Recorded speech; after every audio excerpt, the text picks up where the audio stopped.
Hello and welcome everybody to the 2022 TWAS Abdus Salam Medal Lecture.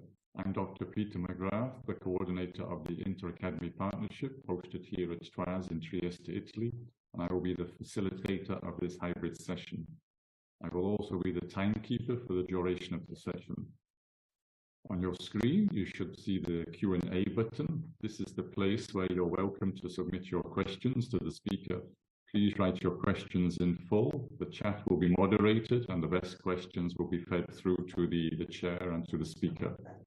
As this is a hybrid session, the speaker will also have the chance to answer questions posed by the live audience attending from Zhejiang University in Hangzhou, China.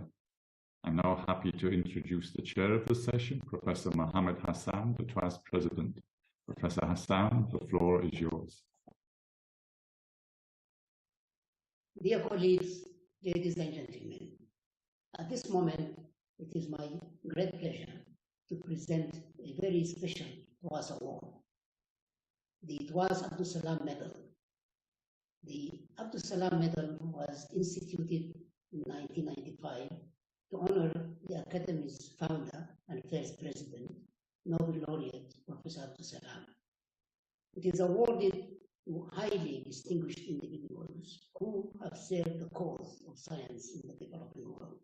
It is my pleasure to announce that the recipient of the 2022 TWAS Abdus Salam Medal is someone who has been a prominent leader of TWAS for many years, Professor Chun-Li Bai of China. Professor Bai served as TWAS president for 8 years and formed a unique, long-lasting, fruitful collaboration between TWAS and the Chinese Academy of Sciences, for which he also served as president for about a decade. With the help of Professor Bai, we have established 6 TWAS centers of excellence in Beijing, helped over 400 developing world scientists earn their PhDs through the TWAS President's Fellowships Program, and built an enduring bond of friendship between the two academies that will surely lead to many more accomplishments. I would now invite Professor Bai to accept TWAS Abdus Salam Medal as recognition of his unwavering support to TWAS, for his contributions to the TWAS-CAS relationship, and for his vital contribution to capacity building in the South. It is my pleasure now to invite Professor Bai to share with us his insights in the traditional TWAS Abdus Salam Medal lecture. Thank you and enjoy the lecture.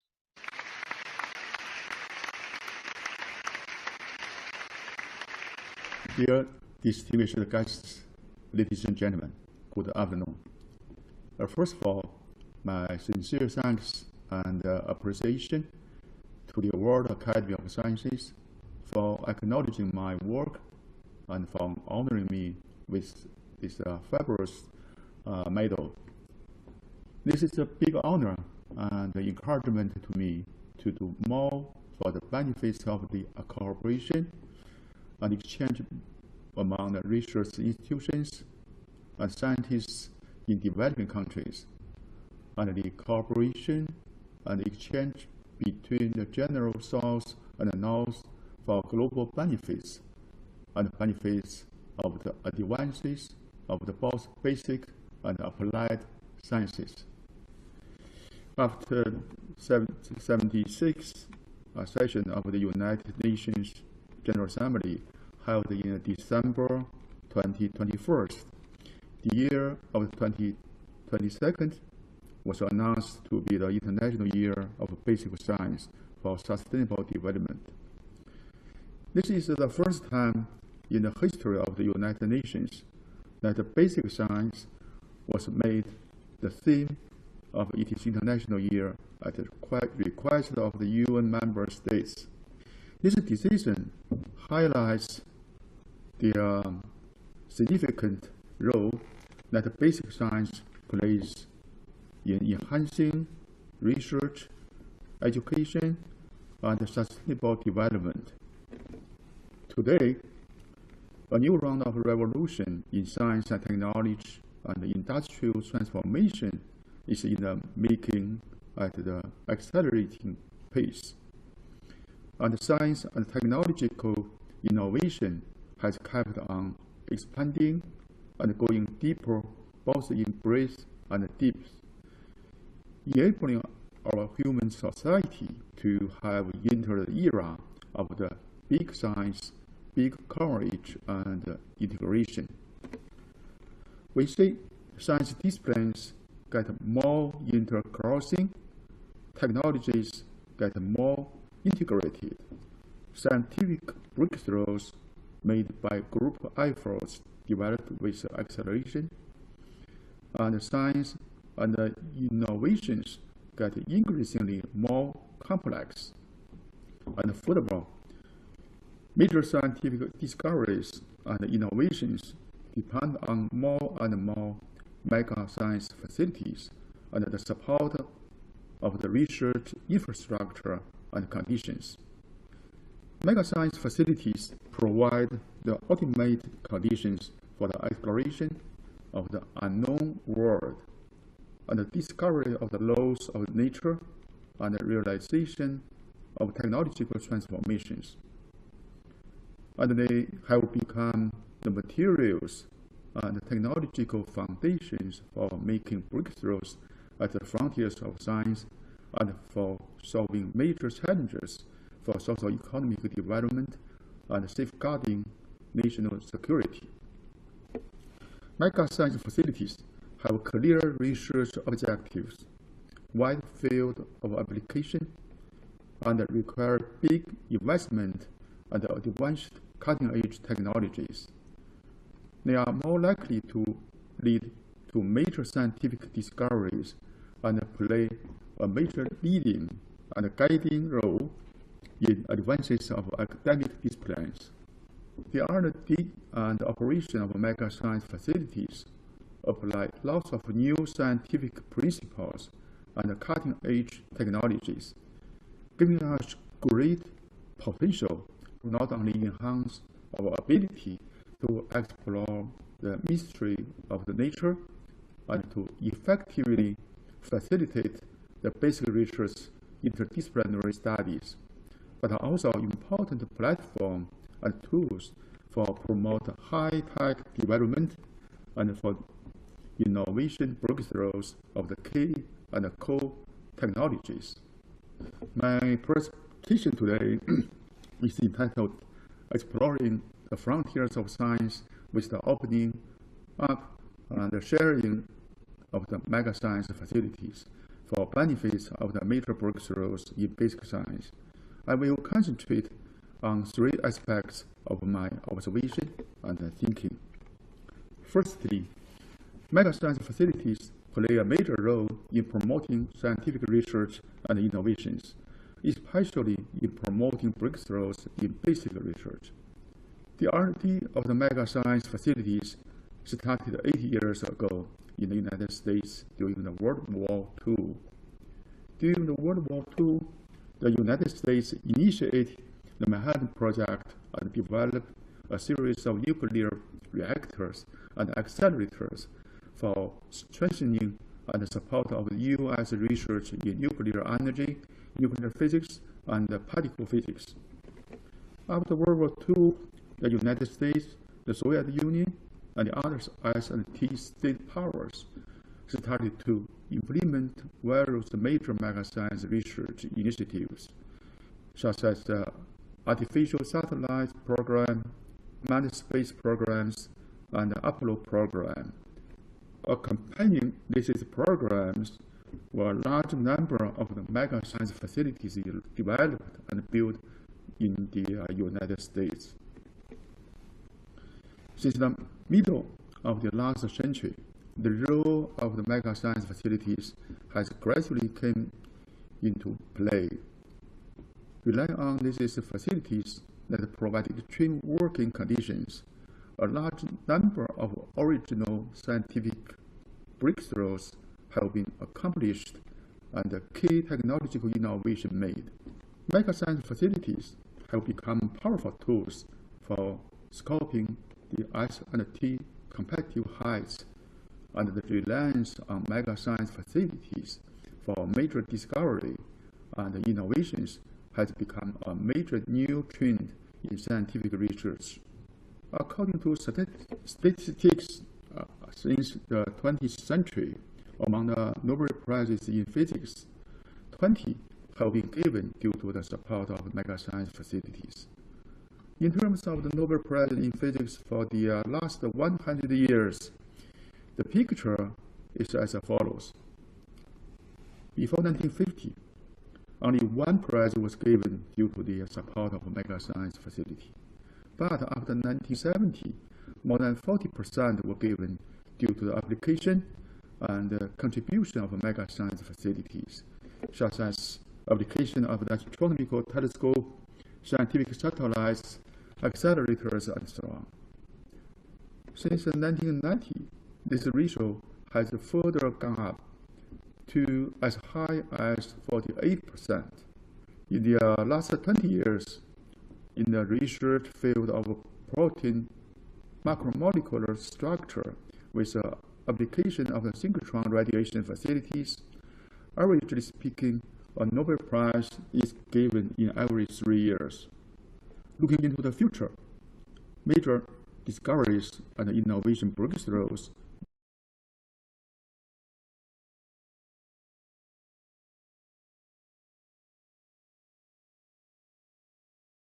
nothing but continuous exploration in the macro and microscopic world. And mega science facilities, on the other hand, on one hand, they significantly facilitate the expansion of the scientific research into the macro world. On the other, will promote deeper exploration into the microscopic one. In terms of the frontiers of science in the macro world, that ranks at the top what we call in Chinese language 2 darks, 1 black, and 3 origins. 2 darks stand for the dark matter and dark energy. 1 black stand for the black holes. 3 origins stand for the origin of the universe, the origin of celestial bodies, and the origin of the life. A major breakthroughs in any of these areas will significantly enhance our understanding of the universe and may even trigger a new revolution in physics. For example, in April 2019, after 2 years of observation and massive data analysis, the Event Horizon Telescope, composed of 8 sub-millimeter ratio telescopes distributed around the world, released simultaneously in a live broadcast the first ever image of the supermassive black hole with a distance of 55 million light years away from Earth and a mass of the 6.5 billion times of that of Sun. This is the first time that we humans ever saw the face of the black hole, which attracted world-spread attention. In December 2021, NASA launched the James Webb Space Telescope, which carries 4 important missions to find firstborn galaxies in the universe, to study the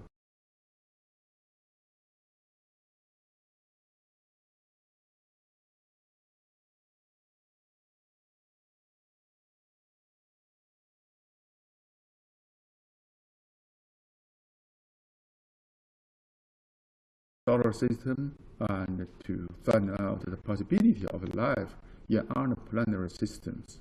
These findings will help scientists to find the clues and answers to some major scientific questions, such as the origin of the universe and whether extraterrestrial civilization do exist, and so on. To explore the nature and the rules of the movement of the materials world and life from a microscopic level is another major research orientation at the frontiers of science. For example, in the field of particle physics, scientists once put forward a standard model describing three kinds of basic force: strong force, weak force, and electromagnetic force, and the basic particles that compose all matter. Altogether, 61 elementary particles were predicted. To find and study these elementary particles by experiments, mega-science facilities are required. For example, the Large Hadron Collider is such a facility. HLC is the world's largest particle physics accelerator with the highest energy range. In 2013, scientists detected the Higgs boson using this facility, which completed the verification of the last remaining aspects of the work on the standard particle model.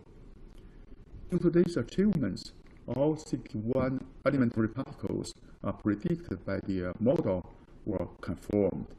After the discovery of the Higgs boson, the exploration of the new physics beyond the standard particle model has become one of the most important goals of the physics community today.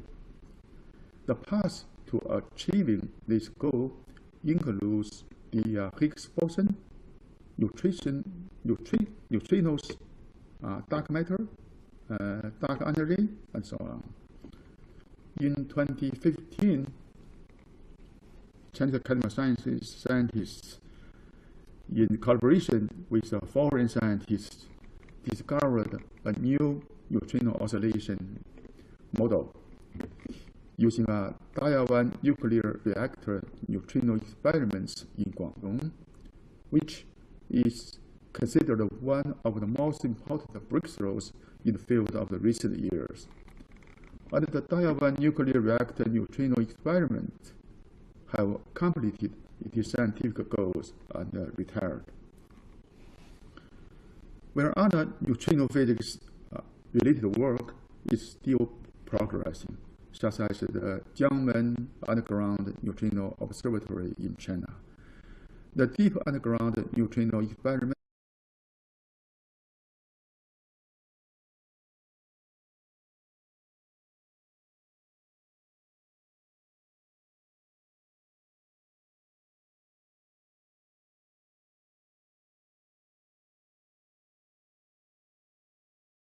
in 2026 and 2027, respectively.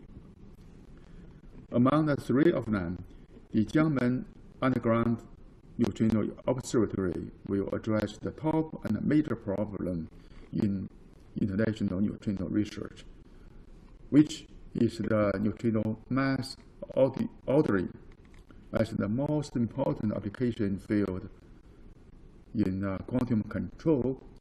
Quantum communication and quantum computation are hotspots for today's research.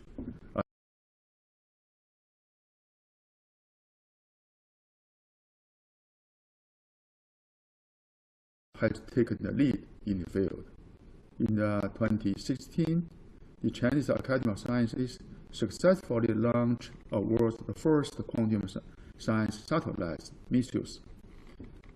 Within a year after launch, 3 key milestones, including satellites to ground quantum key distribution, satellite-based entanglement distribution to 2 locations on Earth, and ground to satellite quantum teleportation, have been achieved over 1,000 kilometers. Intercontinental quantum secure communication with a distance of the 7,600 kilometers was also demonstrated. That was on September 29, 2017. I had a video conference with Professor Anton Zellinger, a TWAS fellow, you know that, who was the president of the Austrian Academy of Sciences through the quantum satellite missiles in Beijing. The Professor Zellinger just won the Nobel Prize of Physics this year. So maybe you know that we have met him in the Austrian for the TWAS General Assembly several years ago. These achievements have laid an important foundation for the construction of the global quantum communication network.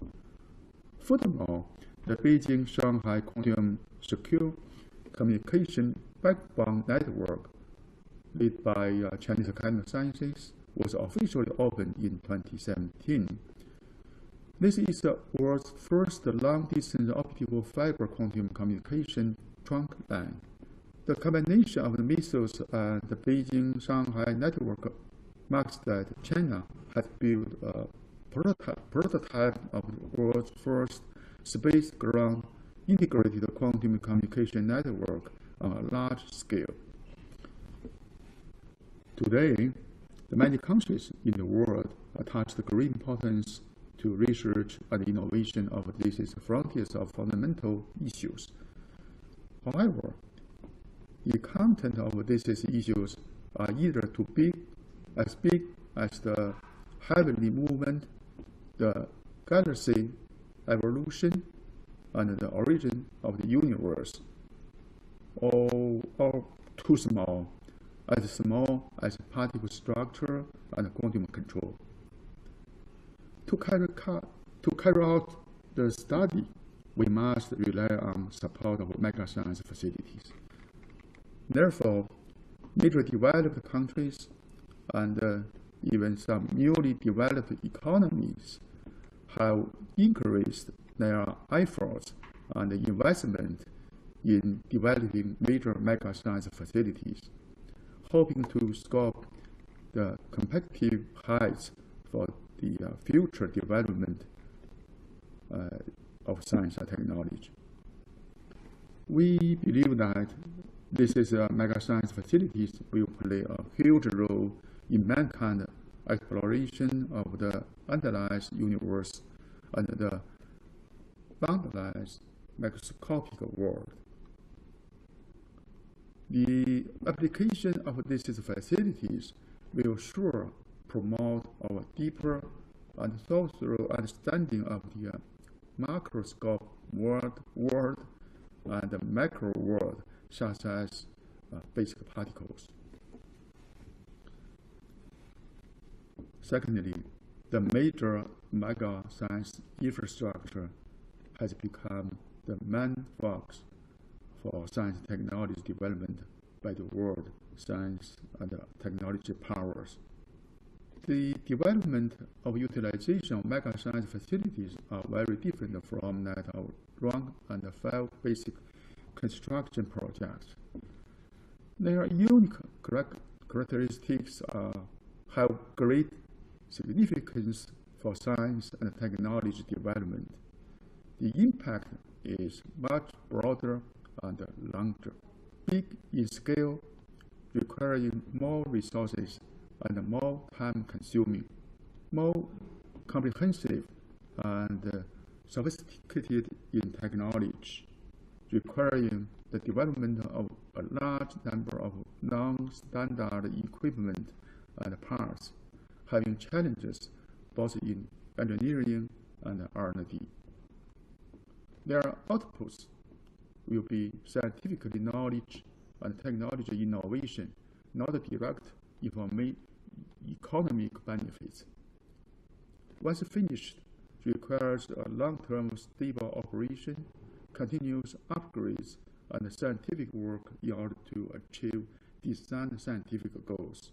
In the whole process, from project approval to R&D and operation, requires big openness and international cooperation.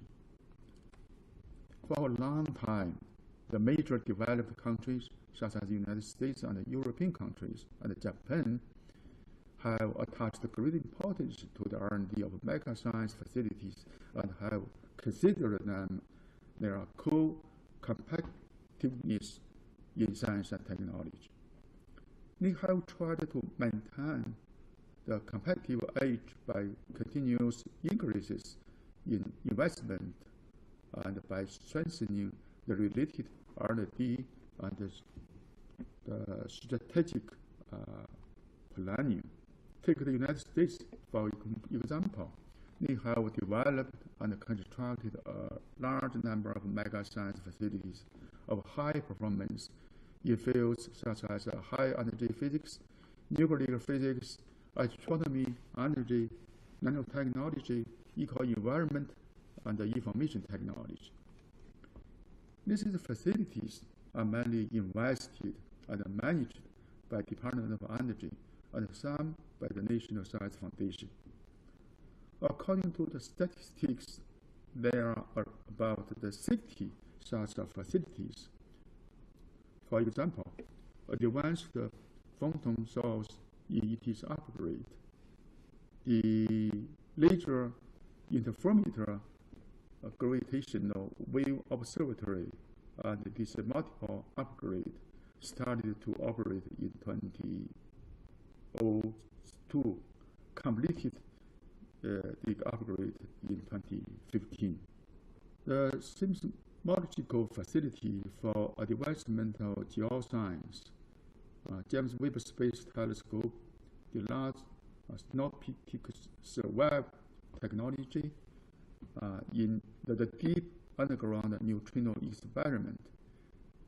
These facilities have helped to achieve a series of major scientific discoveries and have made a number of major technological innovation breakthroughs. These mega science facilities have played a key role in strengthening science and technological innovation, national security, and social economic development of the United States. For Europe, as represented by the UK, France, and Germany, they have also developed and built a large number of mega science facilities in the fields of energy, life sciences, resources, and environment, materials, space science, particle physics, and nuclear physics, engineering, and technology. In addition, in order to integrate the resources and enhance overall competitiveness in science and technology, EU countries have jointly developed and constructed a large number of world-leading mega science facilities, such as the European Synchrotron Radiation Facility, the Large Hadron Collider, the Very Large Telescope, the European X-ray Free Electron Laser Facility, the European Spallation Source, and so on. Major scientific achievements and innovations made by these facilities include the discovery of the Higgs boson and the invention of the World Wide, which catalyzed the Internet economy.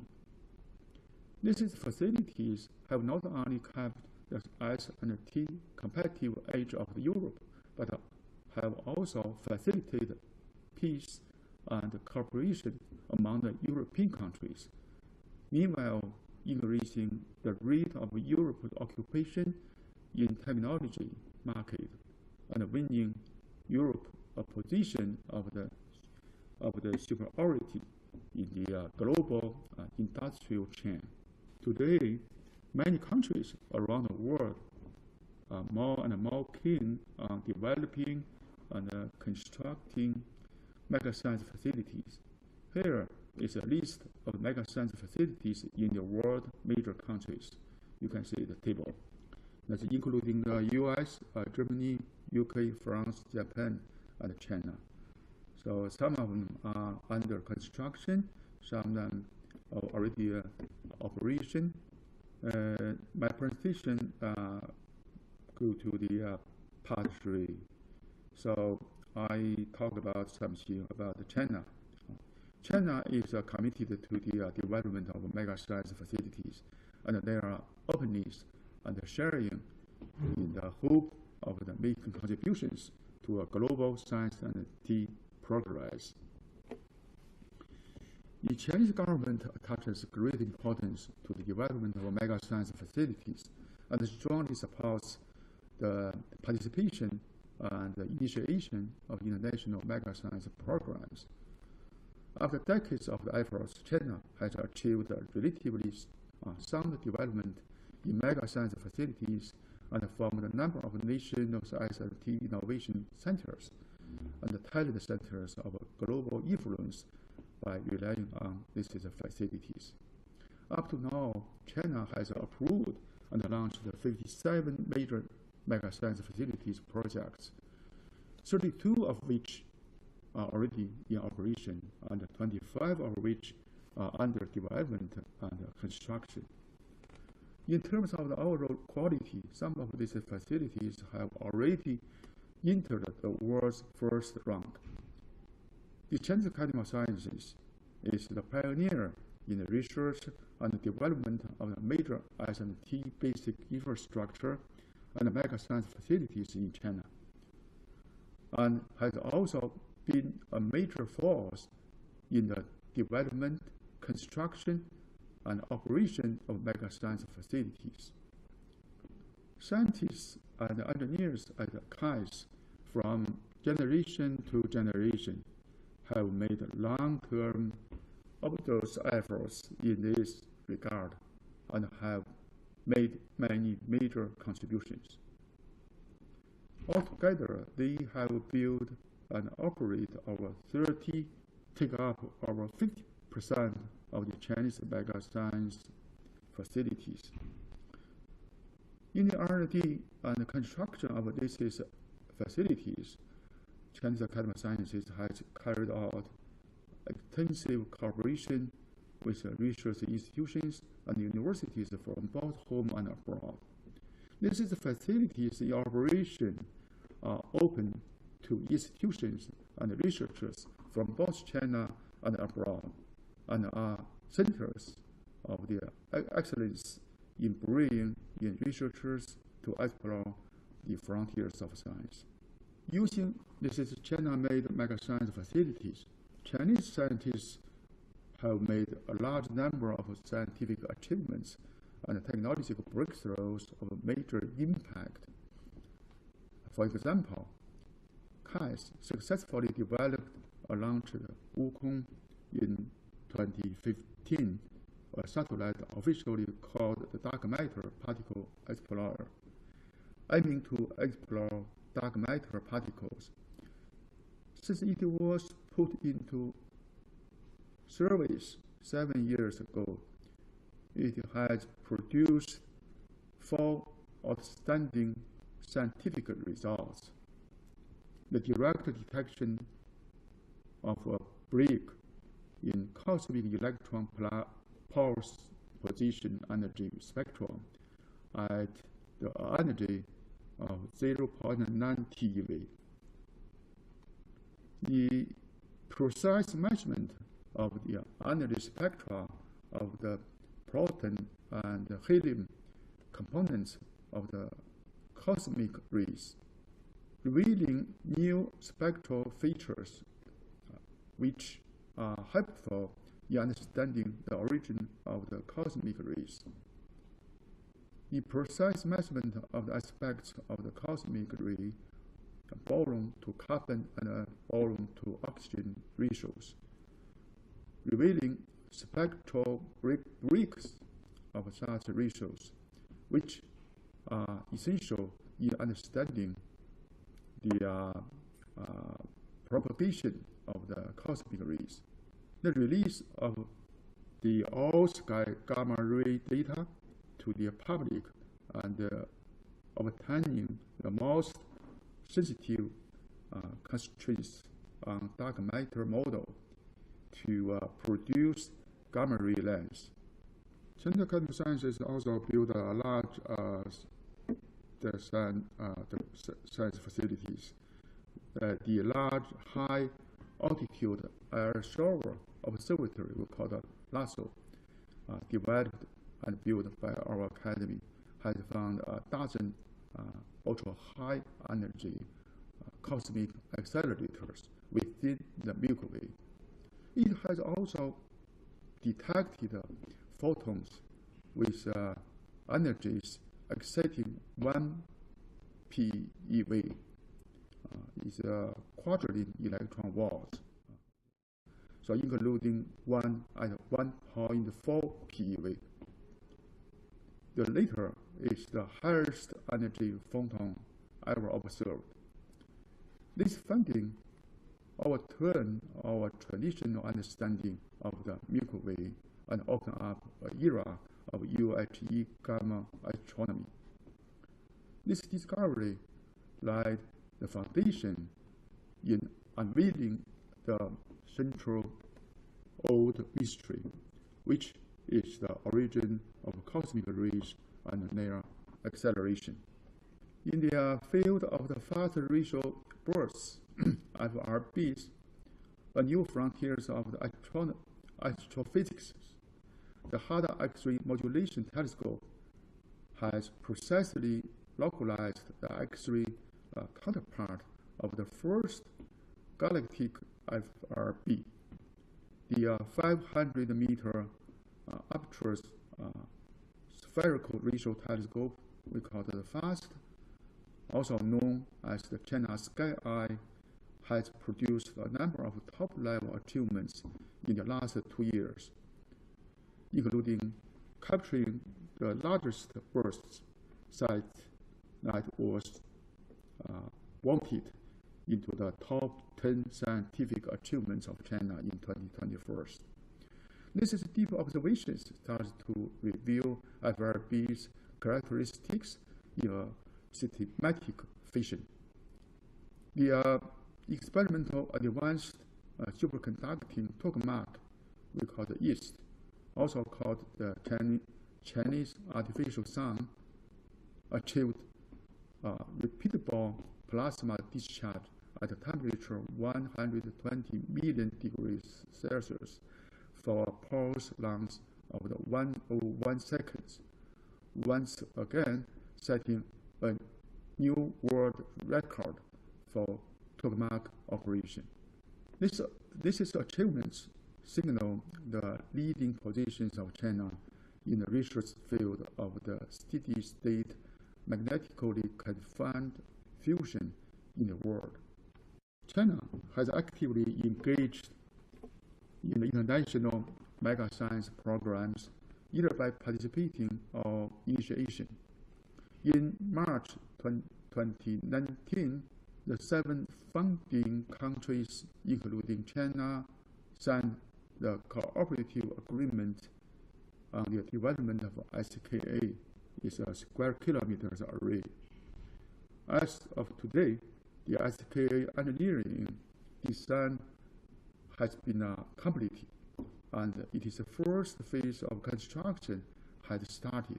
Once completed, the SKA will have a total collecting area at the square kilometers level. The SKA will be composed of about 2,500 dishes spread over southern Africa and 1 million antennas distributed in Australia.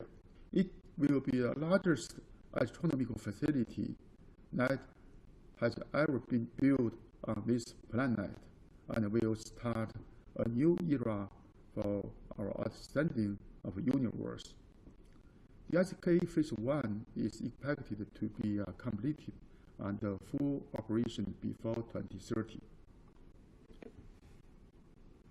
Chinese scientists have also been actively involved in international thermonuclear experiment reactor, the ITER project. ITER is one of the largest multilateral collaborative projects and is an international mega science project, only second to the International Space Station. The goal of the ITER is to test and validate the scientificness and the engineering feasibility of the peaceful use of the nuclear fusion for the generation of the electricity. ITER aims fundamentally solve the energy, environment, and sustainable development challenging facing mankind. thus having great significance and taking up a significant, important position in multilateral international cooperation. It involves our 30 countries, including China, the EU, Russia, the US, Japan, South Korea, and India. Based on the scientific results obtained from the tokamak facility that I introduced in the previous chapter, the Chinese participating parties won the tender of the tokamak assembly contract 1 as a chief contractor of the project, which is the largest contract in terms of the financial amount since the initiation of the project.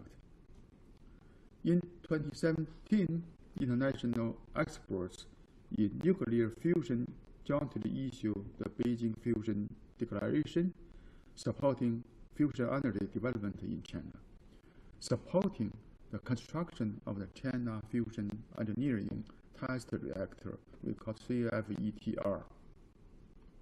A distinctive feature of the mega science facilities is open up and sharing, to which the Chinese government attaches much importance and has actively promoted and supported the opening up and sharing of the mega science facilities to the world.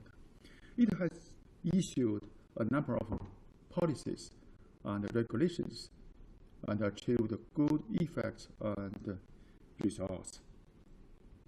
On December 2 to 4, 2019, the 14th meeting of the Group of Senior Officials on Global Research Infrastructure, GSO 14, was held in Shanghai, which was the first GSO meeting ever held in Asia. At this meeting, Chinese representatives introduced the development and construction of the relevant mega science research facilities in China and the international cooperation of these facilities. They put forward the suggestion of bringing the Chinese-related mega science facilities into the GSO system for case studies, so as to further strengthen the sharing and cooperation among the global mega science facilities.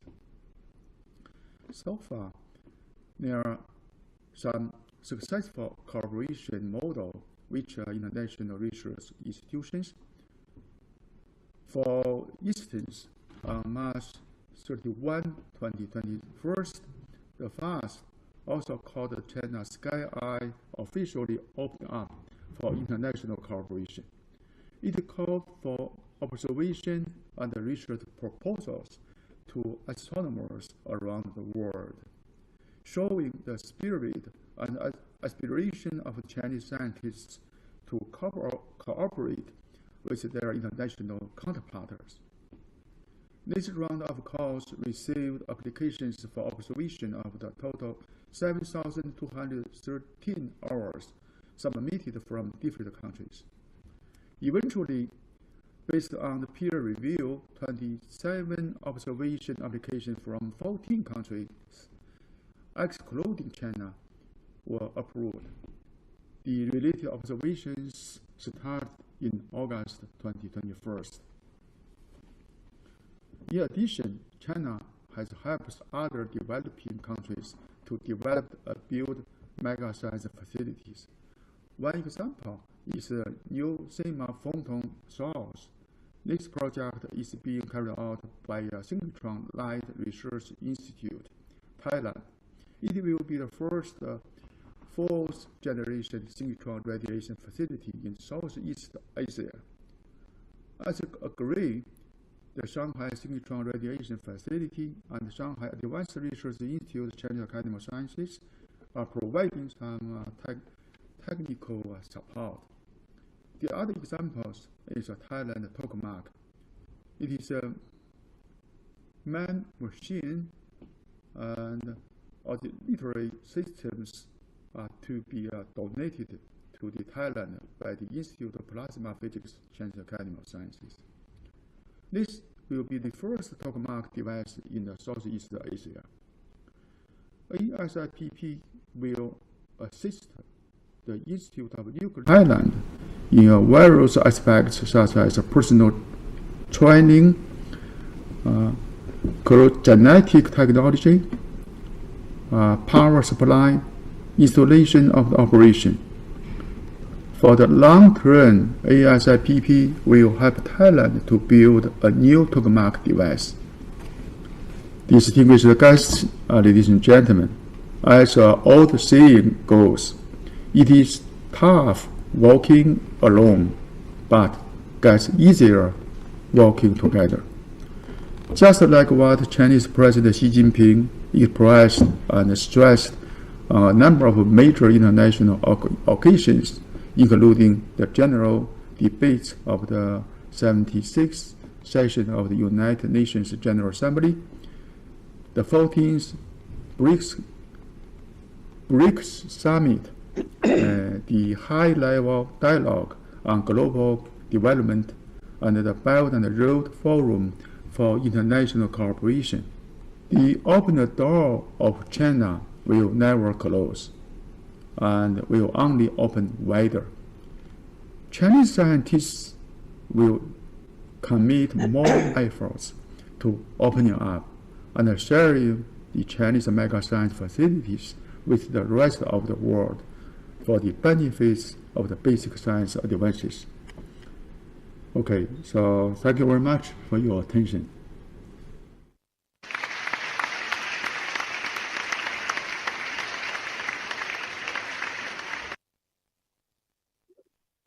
Thank you.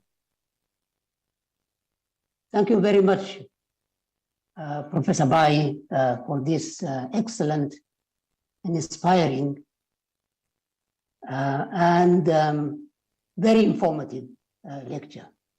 It is very, very nice to see how China is moving very strongly in building mega science facilities. This is really, truly significant and very important for all the world, especially the developing world.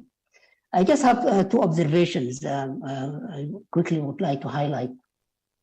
First, I think as you outlined very clearly, almost all of these mega science facilities, with the exception of China, are located in the north. The exception that is quite important that you highlighted also is the SKA in South Africa.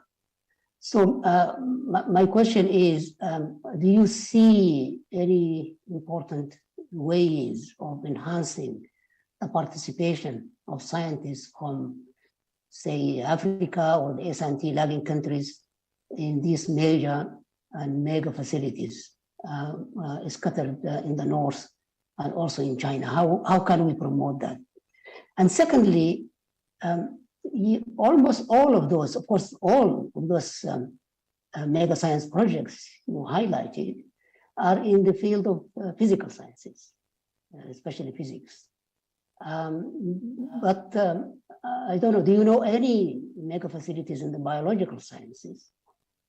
One example that comes to my mind is BGI, the Genomics Institute, which is famous around the world, and it involves international collaboration with the rest of the world. Anyway, would one regard is what the genomic sequencing experiments in Beijing, BGI, would that be considered as maybe a mega science project? So these are the two questions. But I think there is a very important issue for the biological sciences, because I don't see anything. Maybe the Human Frontier Program, but nothing in the scale that you have just mentioned in the physical sciences. Thank you. Thank you, Professor Mohammed. Very good questions. So, as you mentioned, I also mentioned in my presentation, the SKA is located in South Africa and Australia. There's some the mega science facilities also, contribute by the developing countries. Also, I have mentioned that in my presentation, we have helped the Thailand to build their own the tokamak and the fourth generation synchrotron radiation. So I think the mega science facilities will be more and more supported by the international cooperation. So I just want to say that usually the mega science facilities cost a lot of money. Usually maybe the 10 million US dollars, 100 million US dollars, even 10 billion US dollars. Some of them hardly supported by only one country. So international cooperation is more important. So that's, I think, one of my opinion. The second one, your question is about the mega science facilities in the life science. That's very important. You know, the DNA sequencing, I mean, the human genome project, you know, which was completed more than 10 years ago. At that time, that's cost a lot of money. But now, according to the progress of the DNA sequencing techniques, we just use just quite small money. We can get the human genome. So in here, the Professor Yang Huiming, he is an expert, also was a director of BGI, so he is an expert. Maybe you can give more information about, you know, the DNA sequencing mega science facility for the life science. Actually, we have built the life science facility in Shanghai. We call it the protein, the equipment. We get together many the equipments for life science research together, opening to all scientists in the biological field. Maybe Professor Yang? That's a serious and important task. Thank you very much, Mohammed. That's the right question. Asked by the right person at the right time. It is true. We have to say the international collaborative projects in physics is much wider and better than in any other fields. For Chinese, as one of the developing countries, it is more important for us to join the international collaborative project before we have our own. Actually, nationally, we have had many projects coordinated by or in the name of 863 and 971. Most of the people here are really have joined and made a great contribution to those collaborative projects, or as you say, meta. You have not said so much about the collaborations or mega projects in life sciences because just you are one of the most players and contributor to the metaphysics.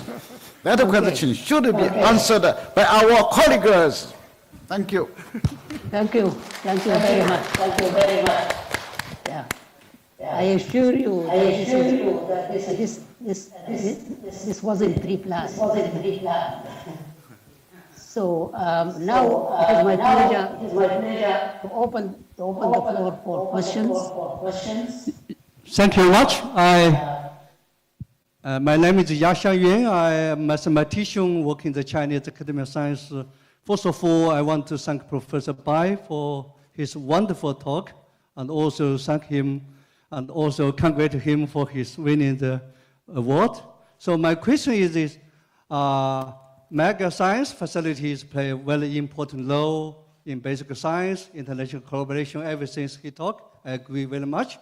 My question is that mega science facility, how those facilities to play important role for science popularity or popularization for education young child in the countryside, particularly, science popularization, because I'm very interested in educating young people in the countryside, particularly. Okay, thank you.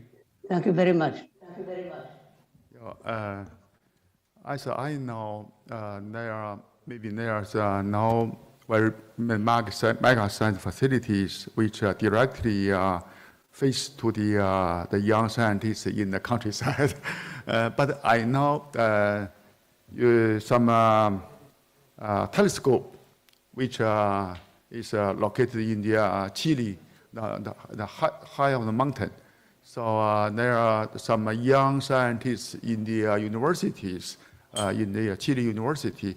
They use this telescope to do some research. So I think when we build a new mega science facilities, since it needs some, it's not standard parts, standard equipment, that need more, research to develop, to face the challenge, to develop new technologies. That need the cooperation, especially for young scientists, young engineers, even with the young researchers or young workers in the industry. For example, when we build the FAST, the 500 meters radio telescope, which was located in the Guizhou, we need some very special materials. So this was successfully completed just by the cooperation between the young scientists in the Institute of High Energy Physics or Academy with the young engineers in the industry. So the industry can promote, upgrade their technology skills, make this training for the young scientists. This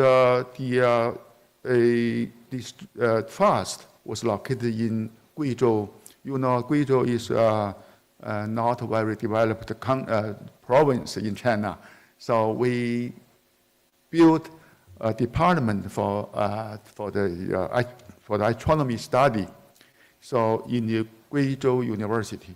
So that's also attract my young scientists, students to learn to study the astronomical science. I think that's also an example, this mega science facility to training the young scientists and also in the not very developed area of China.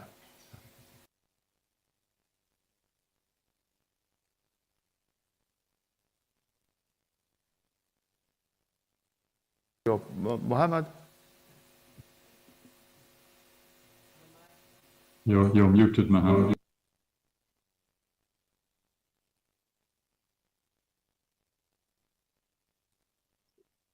Okay, I mean, there are two very interesting questions from Peter McGrath.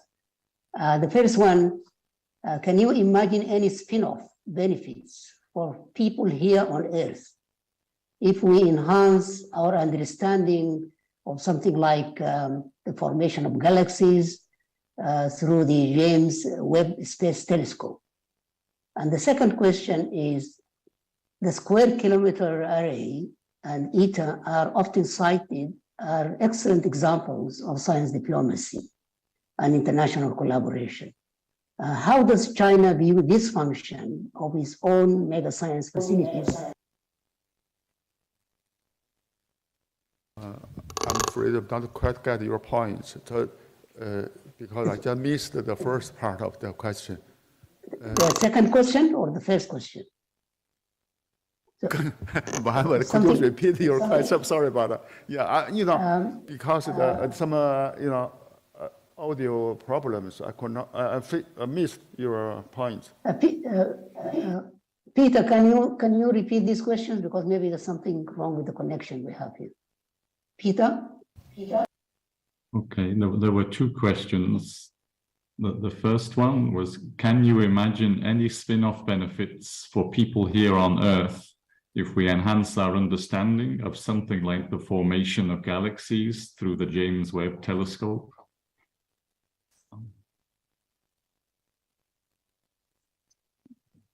No, there's a problem. Okay. Can we leave this for the moment and go back to the university, Zhejiang University? In the audience, do you have any questions? I think we also... is your question is that how can we use the Webb astronomical telescope to help our daily life? Is that?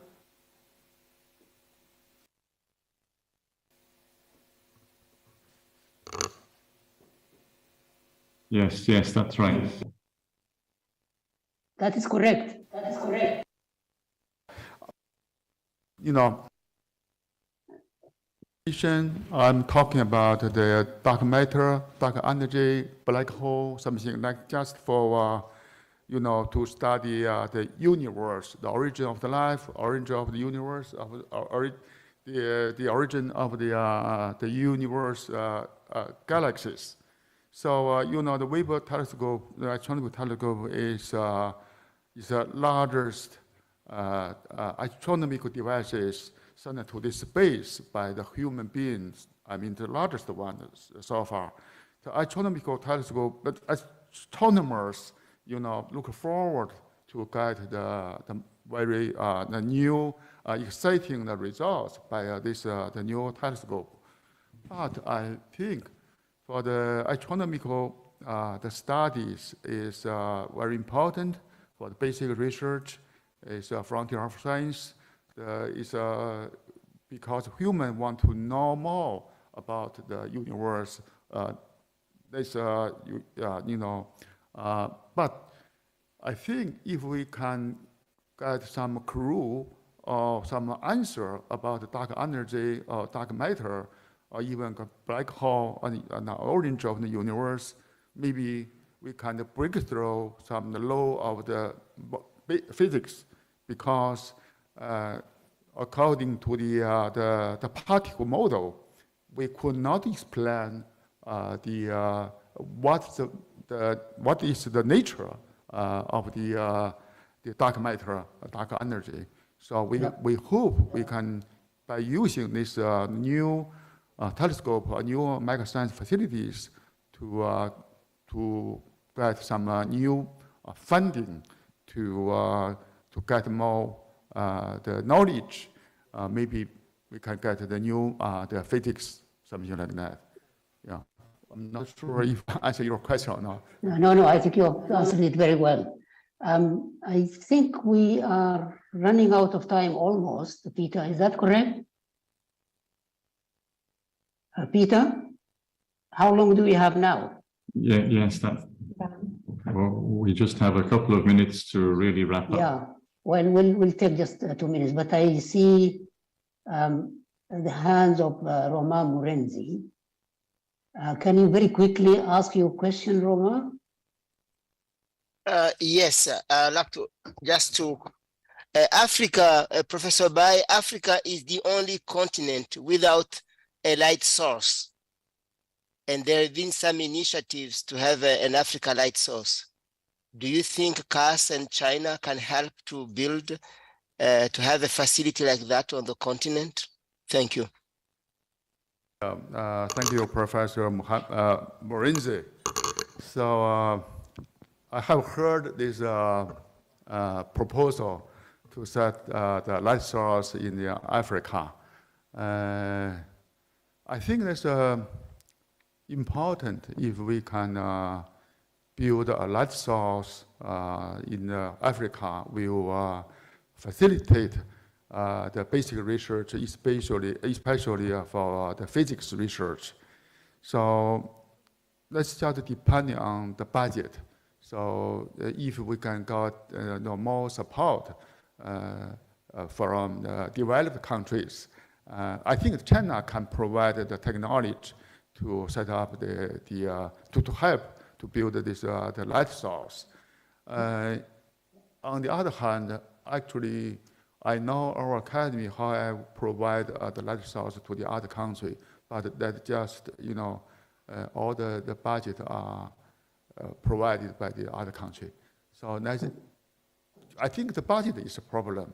If we can get the enough support, so to build the light source is not a problem in the terms of the technological the ones. Okay. Thank you very much.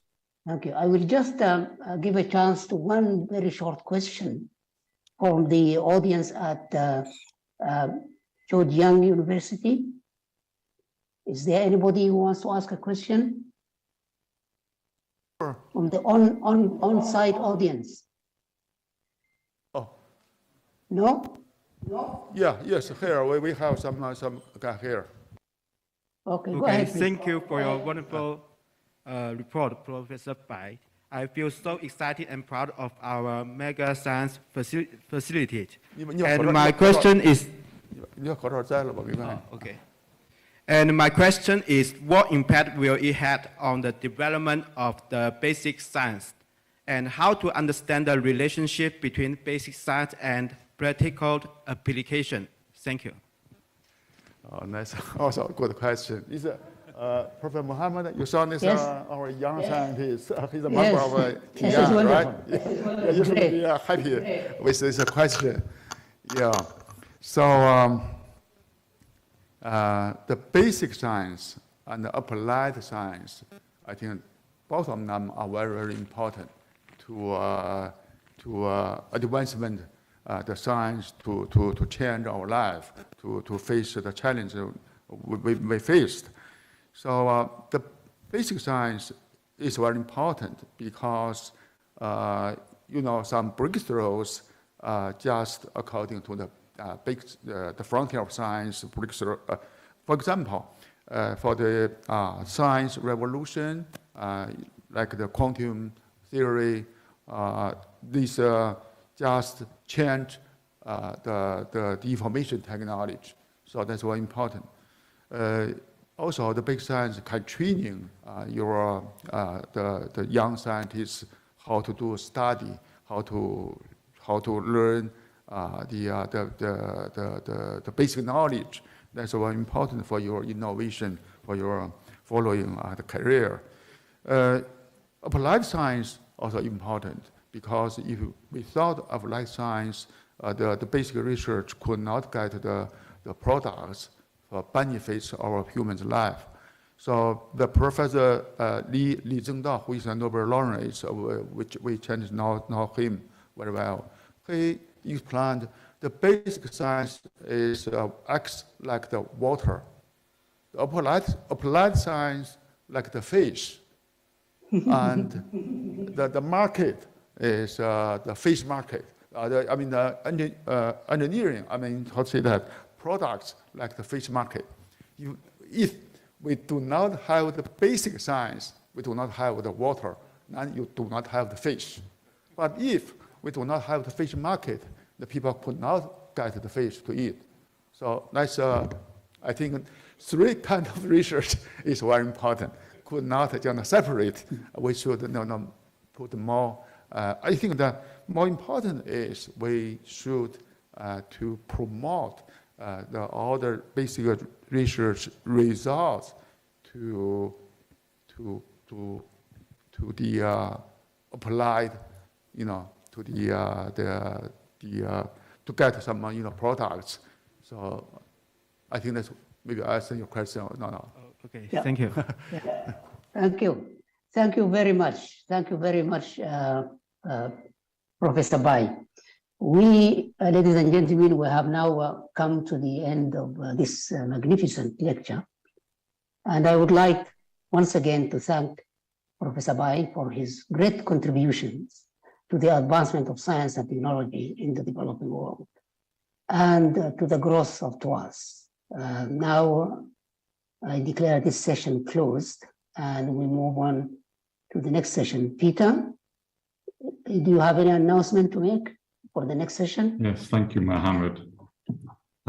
Just to say that this session is now closed. I ask the speakers to disconnect from the Zoom platform and access the conference through the attendee hub. All other participants, just please remain connected as you are, because the next session will follow immediately. Thank you.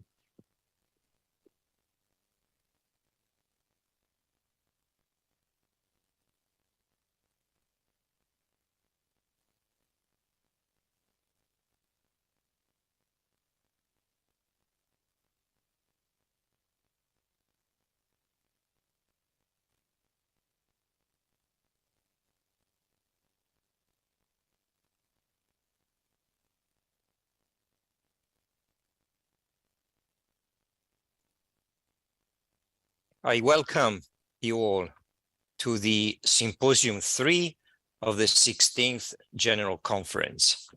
The theme of Symposium 3 is a very fascinating one: basic sciences for SDGs in China.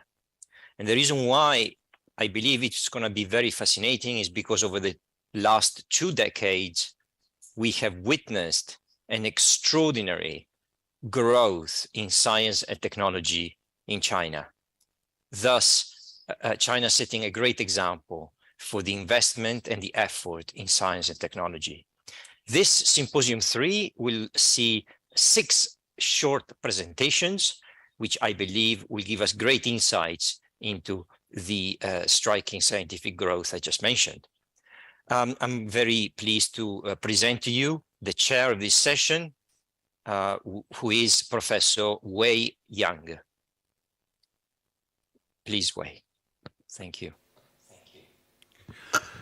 Thank you, Max.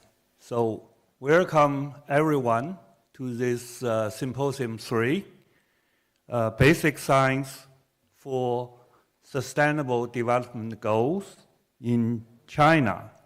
So we'll have 6 speakers, 3 women and 3 men. They're all TWAS members. They will give their perspective on the aspect of this subject. The sustainable progress of human being depends on the evolutionary and healthy reproduction on next generations. We start this symposium on basic science for SDGs in China by a talk by Professor Hefeng Huang. She is a TWAS fellow and is also a member of CAS. She works at 3 universities. She is chair professor and chief physician at Fudan University, Zhejiang University, and Shanghai Jiao Tong University. The title of her presentation is Early Life Health and the Burden of Adult Chronic Diseases. So, Professor Huang, the floor is yours.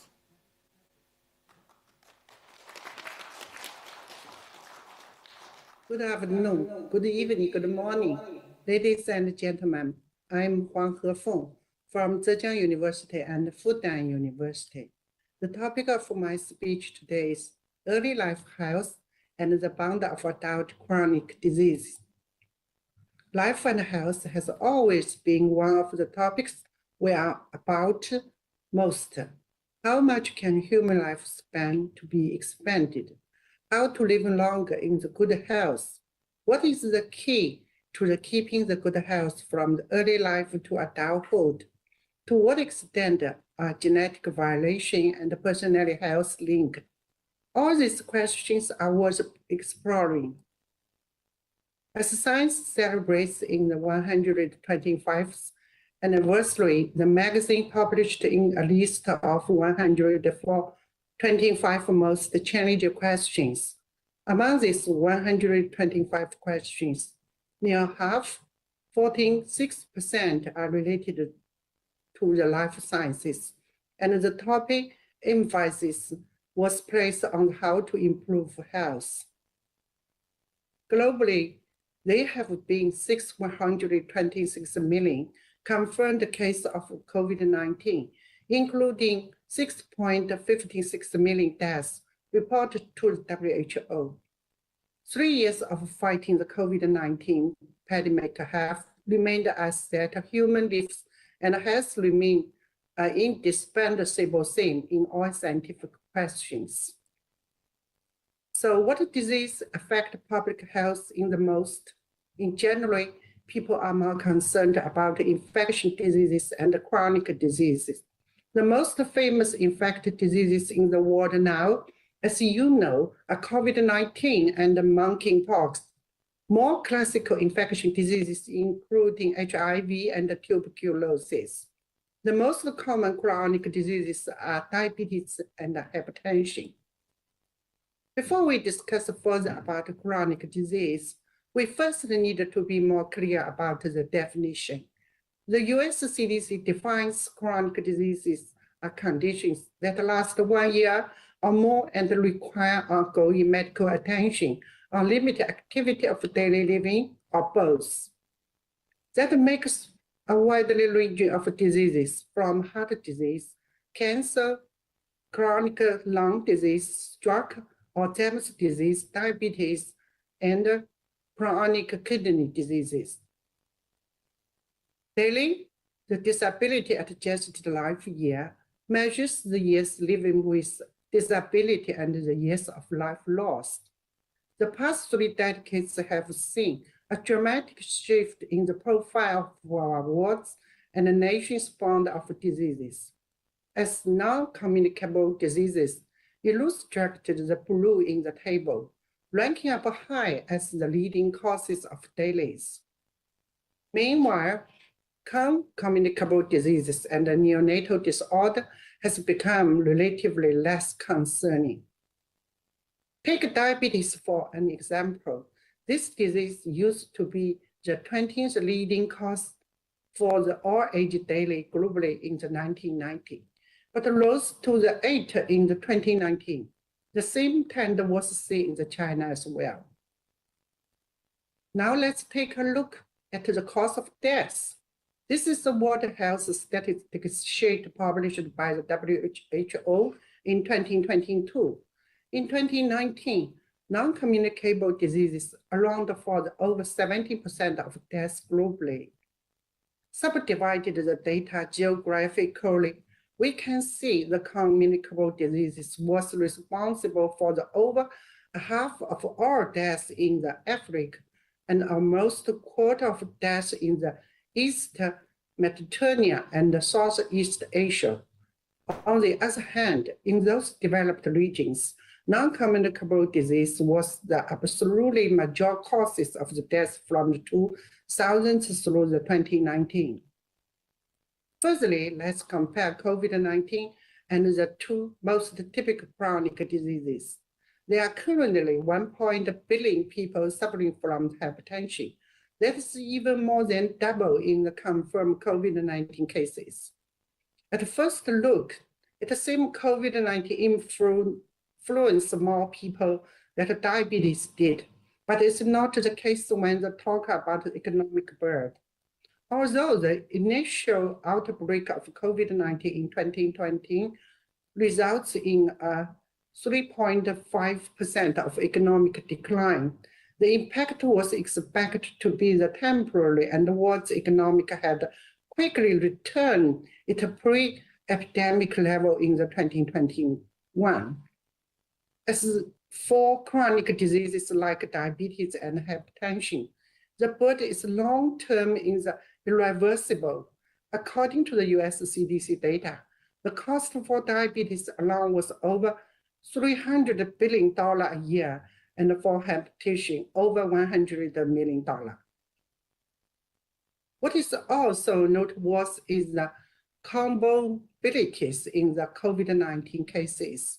As shown in this graph in 2020, when COVID was still a virulent virus with high mortality rates, a large population of the cause had pre-existing chronic diseases. And more importantly, these people was more likely to die after the infection. This gives us another clue on the huge impact of chronic diseases. Again, from the 2022 World Health Statistics, we are happy to see that life expectancy was also growing up. This means that we will probably live longer than our parents. But it is living more health? The answer is sadly no. Global life expectancy at the birth increased by 6.5 years from the 66.8 years in the 2000s to the 73.3 years in the 2019. Meanwhile, health adjusted life expectancy at the birth only increased by the 5.4 years from the 58.3 years.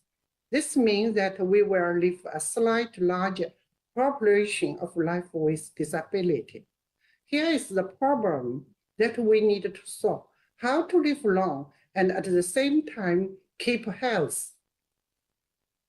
To begin with, we need to understand the philosophy of life cycle health management. In the reproductive medicine, we focus on how health life trajectories initiates, and we found that the way of group before birth really matters. Let's think about this. The oocyte that made me original from my mother's ovary, whose development started in my grandmother's uterus. This is because the primordial follicle pole of our women is formed as early as her fetal stage. So the nutritional environmental one was exposed to in the very earliest stage of life, determines whether or not she or he is at a high risk for disease later in the postnatal life. In the next half of my speech, I will share what we have done, everything beginning with the questions we would like to solve. What risk do pregnancy-related diseases pose to offspring? What is the relationship between the early life health and adult chronic diseases? How to prevent adult chronic diseases from the early life? The idea of developmental origins of health and disease was first put forward by Professor David Bach. He studied the nutritional state of the 24,115 pregnant women who lived through the dark famine, namely the famous Hangzhou winter in the 1944 Northlands. And he found that the incidence of the cardiovascular disease, abnormal glucose metabolism, hypertension, central obesity, dyslipidemia, and other metabolic diseases in the offspring of pregnancy women with acute nutritional deficiency during the pregnancy was significantly high. As an extension and development of this Doha theory, we proposed the theory of the gamete and embryo fetal origins of adult disease for the first time in the world. Our proposed theory of gametogenetic diseases bring forward the parental influence to the time before a new life actually begins. We wish to establish a clinical garden to the prevention and management of chronic diseases. We also wish to call for people's awareness to their own life patterns as a contribution not only to their own offspring only, but also to humanity as a whole. One of the most exciting discoveries of our team was the unveiling the trace of the developmental metabolic disease. In 2012, we found out that some imprinting genes contributed significantly to the occurrence of transgenerational glucose intolerance in the gestational diabetes mellitus mouse models. In 2019, our research further provided that the insulin therapy could not decrease the impact of the GDM to offspring health. Recently, in 2022, after 10 years of interval, we revealed that the epigenetic alterations caused by hyperglycemia can transmit steadily across generations. Here's the article published in the Nature in 2022. This time, we established a pre-gestational hyperglycemia mouse models. Interestingly, the expression of type 3 dioxygenases is reduced in the oocytes of hyperglycemia mouse, and the same reduction was observed in the oocytes of diabetic women. What's more, after in vitro fertilization, we found out that the male pronuclear of the zoogate has a corresponding decrease in 5-HMC, which is indicated the insufficiency of the DNA demethylation process. Insufficient demethylation by oocyte STAT3 contributions to the high methylation at the paternal alleles of several insulin secretion-associated genes, including the glucokinase gene. This phenomenon persists from the zoogate all the way to the adulthood, leads to the defect in the glucose-stimulated insulin secretion, and therefore impair glucose homeostasis. How to keep health throughout the life course? The key is nutrition management in the early life. As proposed by WHO, the window of opportunity for maternal and childhood nutrition mechanism beginning from the conception and ends at the 2 years of the age postnatally. The WHO Global Nutrition Targets 2025 are all related to the first 1,000 days of life. For example, reduction the childhood overweight in developed area and the low birth weight in the poor areas. Achieving these targets in the clue to reducing the incidence of the non-communicable disease, chronic disease. We are making great efforts to achieve these WHO targets. The Health Life Trajectory Initiative. The health is an international consortium between Canada, India, South Africa, and China, which, in collaboration with the WHO, aims to address the increasing amount of the non-communicable diseases around the world. Our Sino-Canadian Health Life Trajectories Initiative is the part of the Healthy Program. We put forward the community, family, mother, children, CFMC programs. Our plan is to access its effectiveness, the promoting health lifestyle in the both preconceptional period and pregnancy, and to study this effort on the childhood growth and development. This is expected that our CFMC intervention will leading to the measurable reductions in infant or children adiposity, and thus reduce the risk of the non-communicable diseases later in life. During the process of follow-up, we collect the blood and urine samples and record data such as glucose level, lipid level, and blood pressure. These materials and information will turn out to be valuable scientific resources. We follow up the families during the preconception period, pregnancy, infancy, and early childhood. Appropriate interventions are provided according to the nutritional condition of couples and their children, so as to reduce the incidence of obesity in offspring. The span of this study is more than 1,000 days. Actually, to build a uniform follow-up the system is our final goal. So that is our CFMC program. And finally, I would like to spend the last few minutes to talk about PPM, personalized and precision medicine. Nowadays, PPM have already extended beyond targeted therapies for patients who are already ill.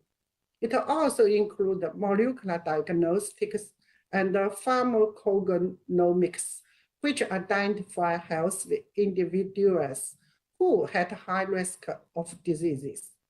Taken together, we should analyze genetic and environmental big data from the multidisciplinary level and work on the integrated model for life cycle disease interventions in order to avoid adverse early life outcomes and reduce the risks of chronic diseases.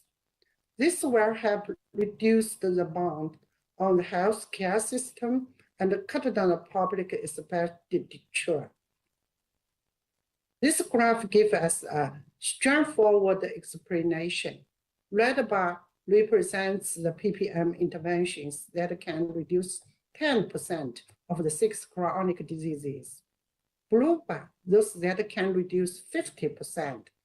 A ppm intervention that reduces heart disease by 50% could generate the health benefit of the $604 billion. How is burden reduction achieved by ppm? Take early cancer screening as an example. We identify patients before they are observably sick.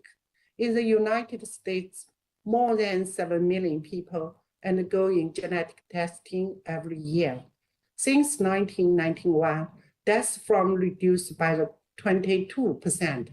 Cases of colorectal cancer dropped by 19% and breast cancer by 70%. Genetic information also allows us to provide more precise and integrated personalized disease management. Through genetic testing, Angelia Julie found out she carries the BRCA1 gene mutation. It is estimated that this gene gives her a 87% chance of developing breast cancer and a 15% chance of development of ovarian cancer over the course of her lifetime. With this information, she opted the prevention by later mastectomy and reconstruction in the February 2013. Genetic information can tell us about your past as well as your first, such as what diseases you are more likely to be developed and what lifestyle you are better suited to. At present, biological resource databases in the world are mainly concentrated in the European and the United States. Many of our know in the UK Biobank and the Genomic AD database. In China, at present, we still lack the genetic database and the chronic disease databases for our people, and a nationwide personal health record to include genetic, environment, and lifestyle information are also lacking. It is urgent to establish these databases for Chinese population.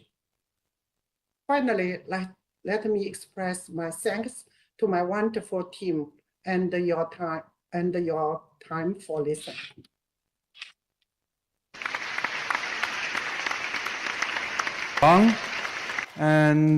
But there is a little bit over time. So I can see from the chat room there is one question. So the question is, thanks for your wonderful presentation on the importance of health in early life.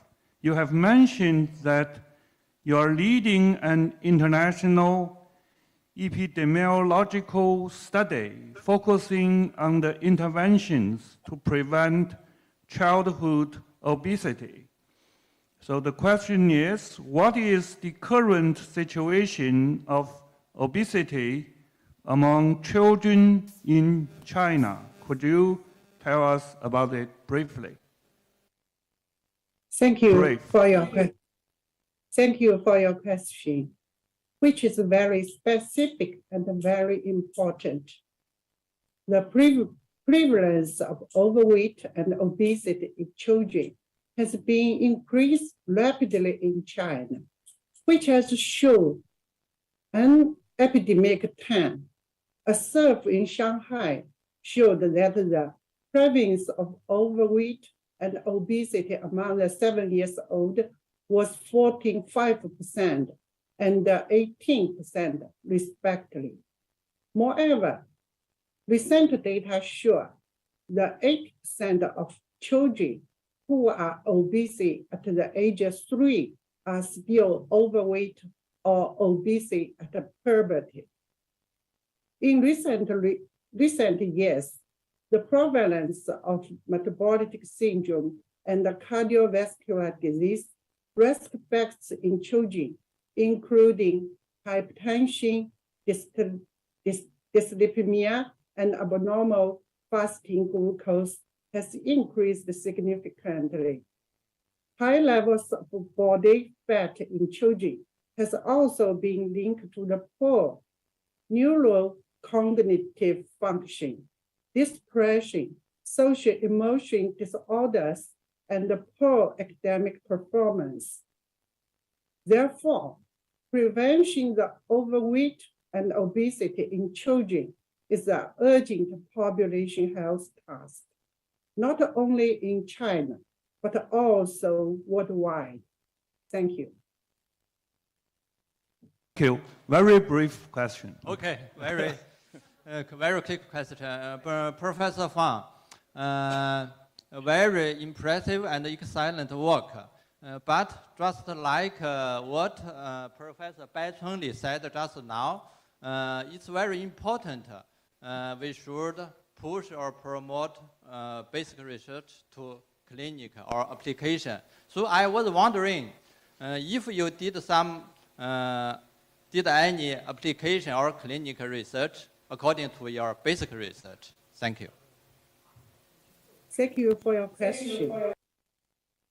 Our study has revealed the major effect of women and the maternal hypoglycemia on offspring's short-term and long-term health. In the current maternal health care system in China, screening of gestational diabetes mellitus, GDM, is scheduled at the 24 to 28 gestational weeks. And the woman diagnosed as GDM would have intervention and treatment for then on. However, our and the other teams' studies has proved that intervention for the third trimester would not rescue most negative prenatal and neonatal outcome. Accordingly, in order to prevent the adult chronic diseases, we implement an early screen of GDM from the 10 gestational weeks in our hospital. And we also try to propose oral glucose tolerance test, OGTT, screened before conception. In summary, I wish more treatments would be adopted to protect the health of mother and children, especially in the early life courses, including gametes, embryos, fetal, and infant, to reduce the risk of adult chronic diseases and economic burden in the world. Thank you. I have to close this lecture. Thank you very much for your wonderful presentation. Thank you. So the people would enjoy beautiful, multifunctional, and even intelligent clothings as described by the following talk by Professor Meifang Zhu from Donghua University. The title of her presentation is Functional and Intelligent Fiber Materials for Sustainable Development. Professor Zhu, please. Thank you very much for Professor Yang's warm introduction. I'm Meifang Zhu from Donghua University, Shanghai. It's my great honor to be here and to give the title. So today, I would like to give you from these 3 parts. What is the history of fiber materials? Then I just give you one example how to make functional fibers. And then I would like to give you the future for intelligent fibers. As you know, the fiber materials is very close to human health and human happiness. And our Chinese patients in Neolithic age, they can learn weaving of natural fibers, such as cotton, silk, and wools. And later on, they even make very high quality silk, and they transfer the high quality silk from Xi'an, China, to Europe. So this is our Silk Road. It's possible to make artificial fiber. It's as early as in 1664. English scientist Hooke make this concept. Then 250 years later, in United States, in Germany, and so on, they make PS6 and PET. That is come to the chemical fibers era. In 1990s, people think about how to make the functional fibers. And in 2010s, then come to the era of intelligent fibers. So you can see from this T-axis. In China, for chemical fibers, especially for mammoth fibers, we are a little bit behind. In 1959, the production of viscose fibers, that is also the first chemical fibers of China, just behind 20 years of the United States. But 40 years later, the output of chemical fibers of China is more than 5 million tons.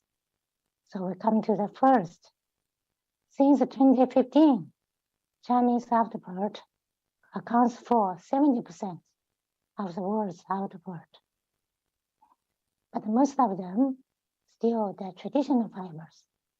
How to make these functional and intelligent fibers, it is a challenge. So we have to learn from history and learn from nature. Here, just show you, we have a Lao's philosophy. He gives the concept to be or not to be.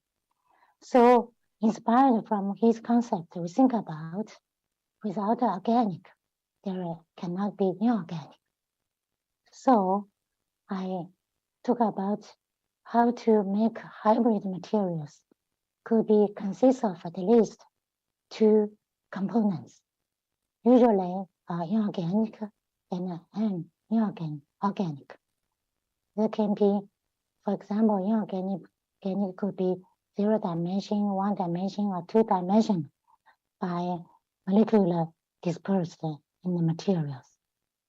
And here is excellent examples from the cells, plants, animals, and the human, even ourselves.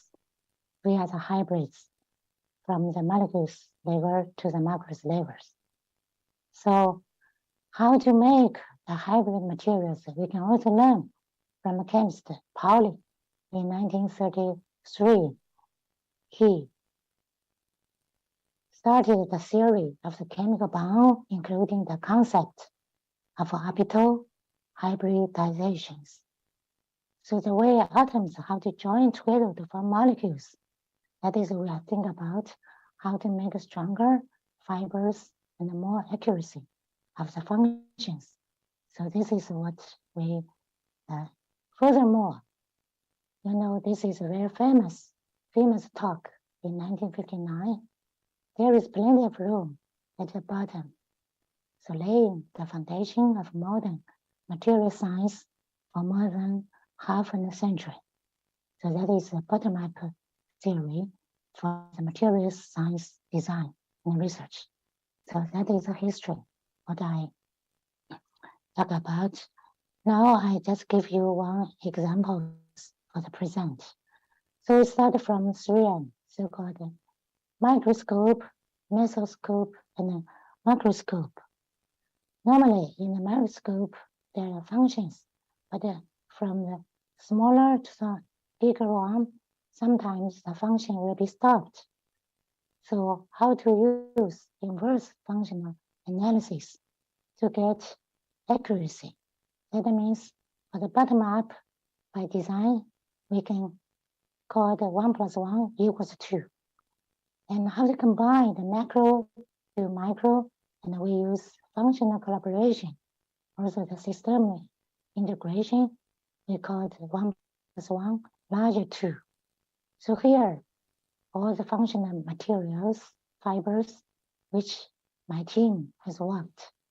For example, here, for fiber forming polymers, you can use PET, PBT, and so many polymers. And for inorganic nanoparticles, you can use zero-dimensional nanoparticles, or metal oxide, silicon oxide, and so on. For one-dimensional nanoparticles could be carbon nanotubes, and two-dimensional nanoparticles could be graphene, clay, and so on. And all this chemical level, we combination of this processing for metal spinning, wet spinning, and surface modification. For example, today I just give you one example of PET in situ metal spinning for the antibacterial fibers. Why these PET fibers? You can see here, PET is the biggest, accounts for 80% of Chinese chemical fibers, but the functional one is only 3%. So how to make it? You can see here, you need a high temperature. It's larger than 250 degrees centigrade, and you need this spinning diameter of these pores very small, is 0.1 to 0.5 millimeters, and a very high speed, 3,000 to 6,000 meters per minute. So this is very difficult how to do this. And here I just show you the video. We just imparting these nanoparticles during this polymerization. What is PET synthesis? There are 3 steps. It's esterification, pre-polymerization, and post-polymerization. We just make the nanoparticles in situ growth of this during these 3 steps. These 3 steps is always increasing of viscosity. So this is very difficult. Then we can get hybridizations from organic, inorganic by this coordination, chelation. So you can see, for example, several nanoparticles be cooperated with PTA, EG, which are the monomers for this PET. And by these processing steps of polymerization, you can get rice-shaped nanoparticles in 200 to 400 nanometers, which is very good dispersion into the polyester matrices. So this is just from chemical level. So this is very important. Now we can make from silver to copper to zinc, any other metals, what you want, how to combination of these nanoparticles and these polymers together. So for example, for PET, copper oxide, antibacterial fiber, you need just a very small 0.2% by weight. Then you can get a very high bacterial static rate, larger than 99%. Compared to the traditional one, you need 3%. So this efficiency is higher 15 times. So I just show you.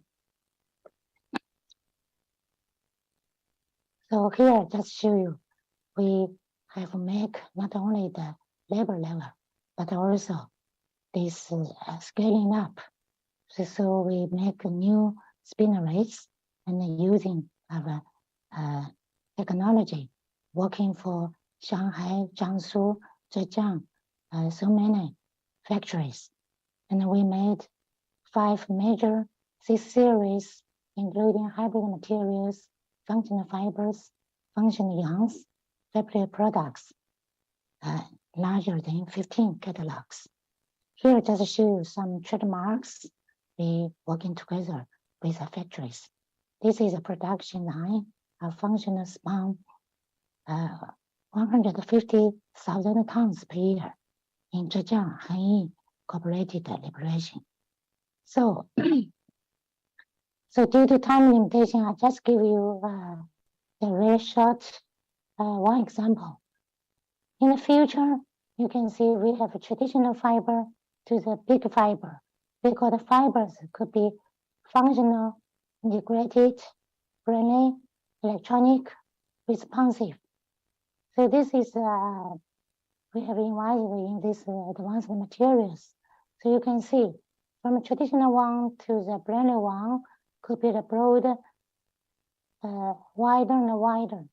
So you need interdisciplinary, including materials, electronics, information, biology, and so on. So these fibers, we are imparting them smart, cerebral property, and green. And even for multifunctional, multi-structure, and multi-materials. So for high permeability, subversion, and revolutionary. So this is for the perspective. And right now we have make the closest, you can see left one is in vivo. We can make smart sensor fibers for smart interaction and also for bionic implant fibers for inner body for curing and also imparting people's health. And for on extra airs, you can make a fiber composite for very, very special heat resistance, very high temperature and very low temperature. And also, we just make a lunar solid-based fibers could be used for the moon basis construction. And we will also make high-performance fibers for Mars detection.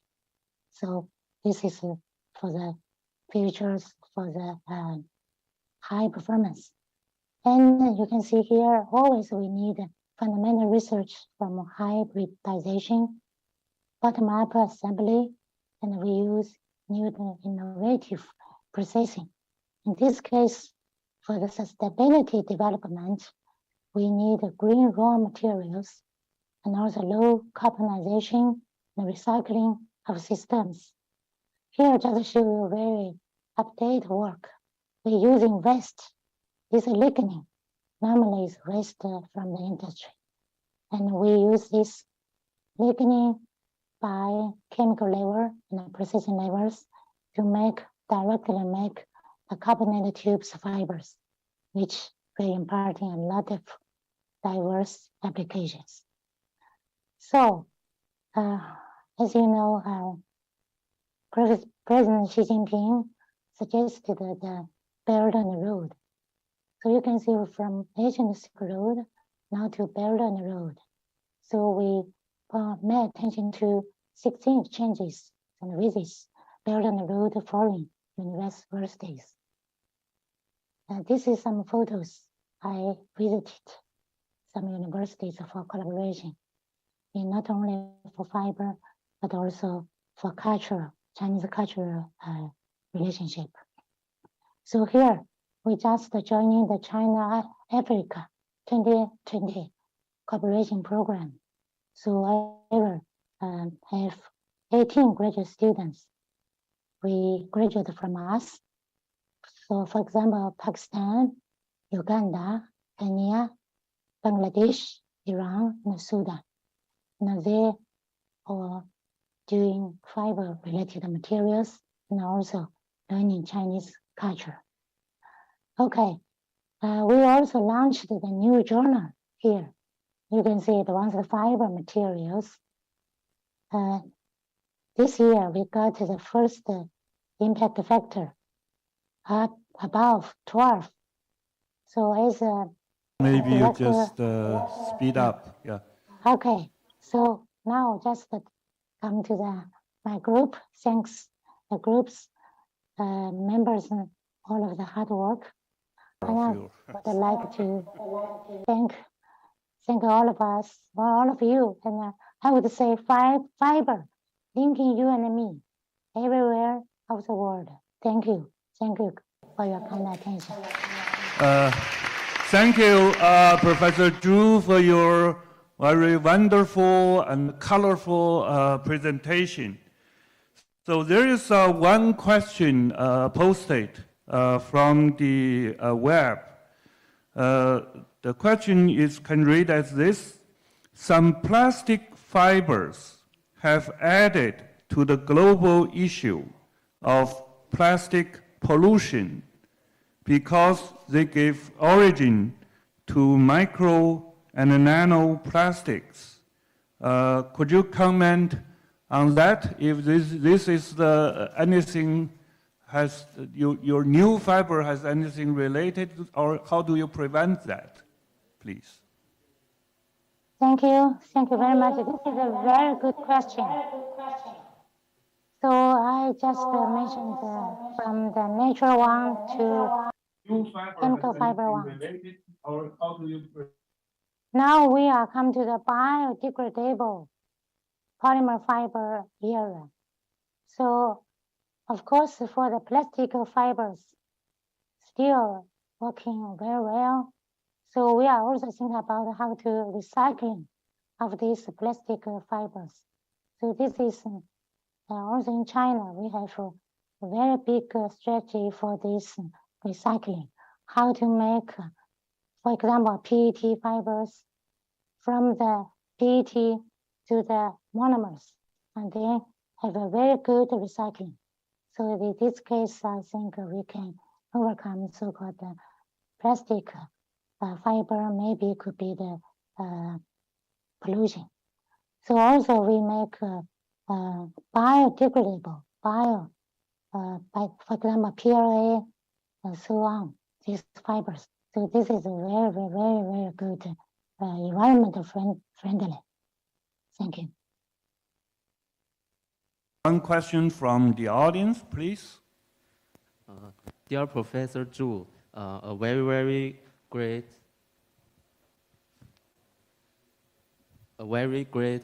talk.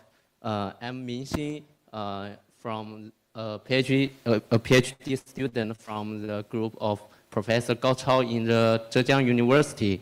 And as a young researcher in the graphene fiber, I have a question. How to start new research in the smart fiber and fabric based on our conventional polymer science for the goal of big fiber, as you mentioned. Thank you. Okay, thank you very much for a very nice question. I know Gao very well.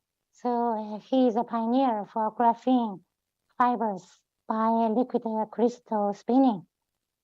For this graphene fiber, it is very good. I think this is a big fiber, one of the big fiber. And I also know you are working for how to imparting this graphene nanoparticles to these polyesters, polyamides. I think this is also a good direction for functional fibers. So I congratulate on your success in this area. So we can also working together for the future. Thank you. Thank you very much. Due to the time limit, we have to cut right here. Thank you, Professor Zhu, and also thank for the audience. And our next presentation is another beautiful lady, and Professor Liu Ming from Fudan University. In the revolution on information science and technology has its core located in IC chips. We would like to introduce Professor Liu Ming for the description of this new era, which the title of presentation is Integrated Circuit for Information and Intelligent Era. The presentation is only 15 minutes, please. Okay, thanks Professor Yang's introductions. My name is Min Liu from the Fudan University. So here I show my today's talk. I'll begin with innovations post the integrated circuit. So solid-state device is a basic element for even today's integrated circuit. We all know first solid-state device transistor was invented by three physicists. So from then on, different variations of transistor was invented and widely used in different fields. From vacuum tube to transistor, it not only a tremendous improvement in performance and power saving, also a perfect device foundation for scaling down. Undoubtedly, it is the biggest technological revolution in 20th century. So how to integrate discrete device together become very important.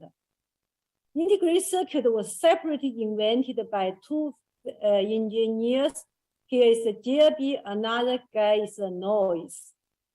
So, but if we look at these two pictures, the earliest integrated circuit, we can see they use totally different fabrication strategies. So here say GLB use the fly wire to connect different elements. On the other side, noise use the pattern and the deposition to realize the connection of different elements. So this technology adopted by noise is the origin of today's fabrication. We also call it planar fabrication technology. So planar technology includes lithography, deposition, etching to define pattern and forming structures. Also use oxidation to form insulate. This technology set the standard to low-cost mass production and also scaling down for complex ICs. It is the collective contribution originating from Fairchild, but aggressively evolution from one generation to another generation. So now, IC was dramatically improvement, but follows Moore's law. So what's the Moore's law? It is simply can treat it as integrated number of transistors doubling each new generation. Meanwhile, performance increase and power consumption decrease. But how to realize Moore's law? It depends on the downward scaling factor to guide it. So we can simply to say IC's developing process was a scaling down process. So may we ask a question? It is naturally the device size reduced, it is performance will be increased. The answer is no. Let's say the scaling down issues. From one side, when feature size reduce of the device, the effective mobility will degradation. That will cause the performance deterioration. On the other side, when the feature size reduced, also cause more leakage currents. That will cause the power consumption increase. Why we can improve the performance when scaling down? Let's rely on the innovation. Here give some examples. One is in material. From this element table, we can see a lot of material adopted into the IC industry to balance silicon shortage. From this century, 47 new materials was entered the IC industries.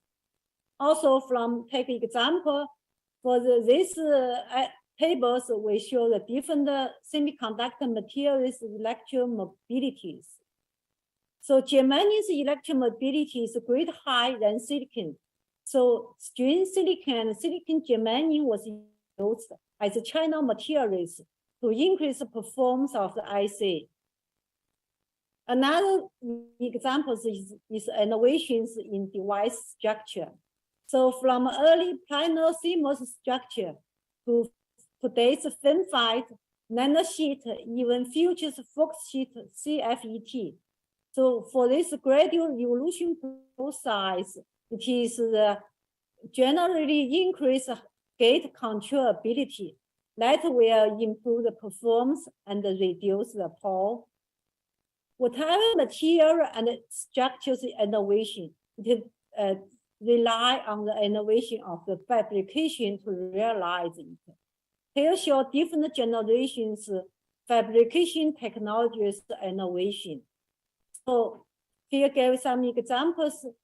Copper replaced the aluminum at 250 nanometer as an interconnector. String and silicon germanium introduced the 15.5 nanometer. High-K metal gate in 28 nanometer. FinFET in 15 nanometer itself. The PowerPoint presentation, it's still in the first page.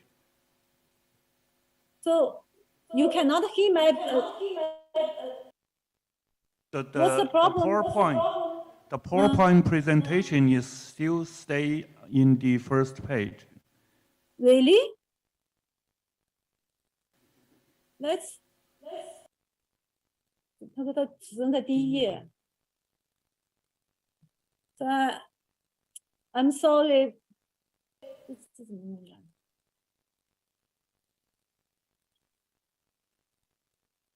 So maybe I.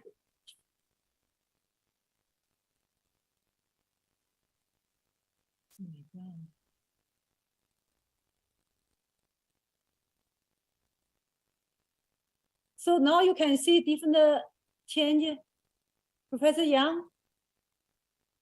Okay, now, yeah. Now it's okay?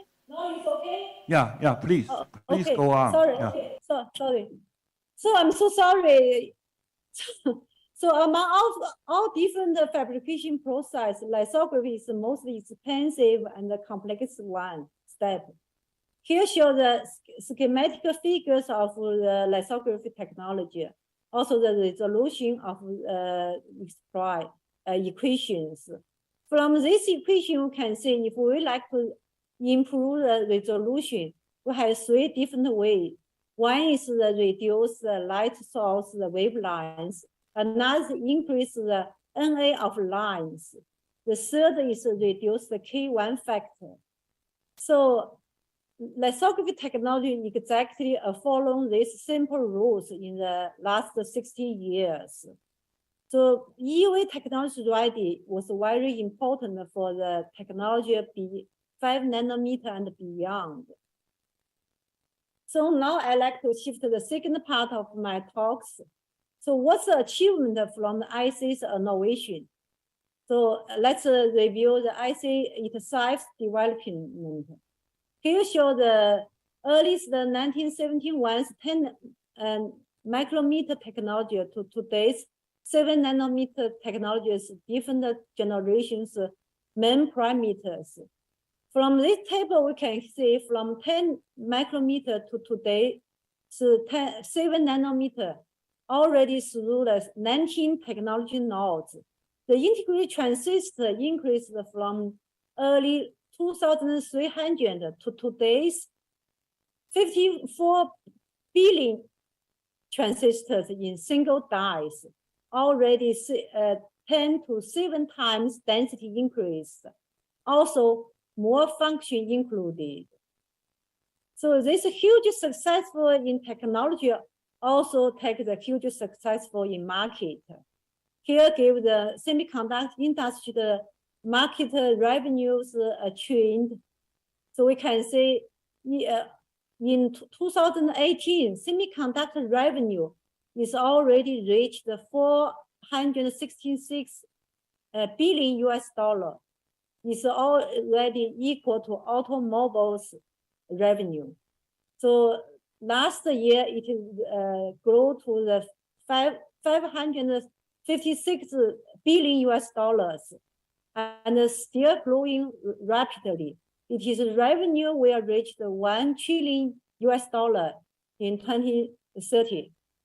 Also more important, so in each mainstream events, for example, from mainframe computer to PC and internet, to mobility, to AI, if without the integrated circuit support, we cannot imagine how this milestone events development.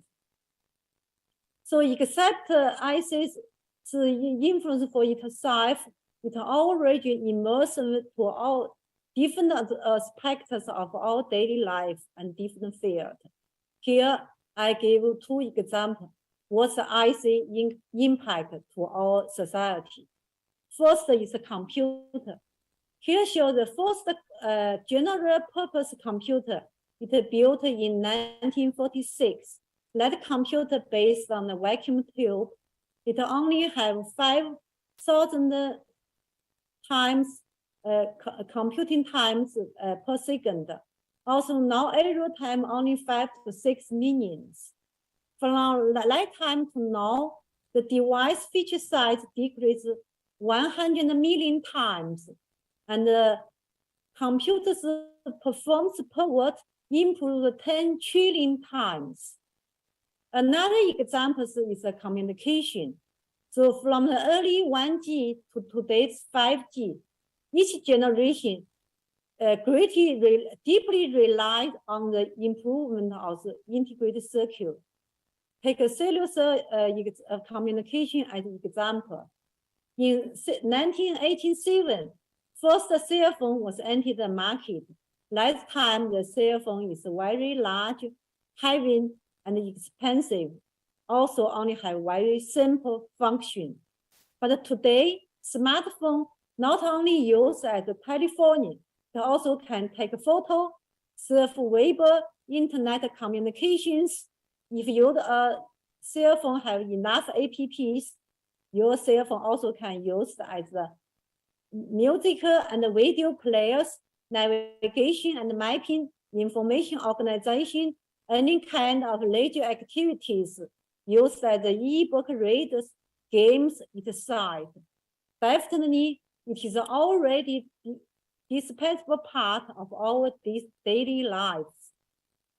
So even we trace back to the whole human histories, we still can find the position for ICs.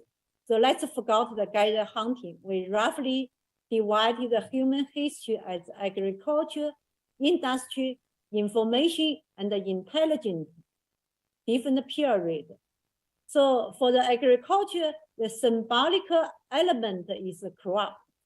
For industry, the symbolic element is the engine. But both for the information and the intelligence era, we can definitely say transistor and the integrated circuit was one of most important elements. So today, IC already used in all electronic equipment and revolutionized the world of electronics. It is unshakably part of our modern society and our daily life. Also, more important, it is a solid foundation both for information and the intelligence era. After 16 years aggressive improvement, today's IC also faces huge challenges. But I definitely believe through the further innovations in advanced silicon technology, in architecture, in 3D IC, and advanced packaging, in near future, IC performance will be at least 1,000 times better than today's cutting-edge technologies.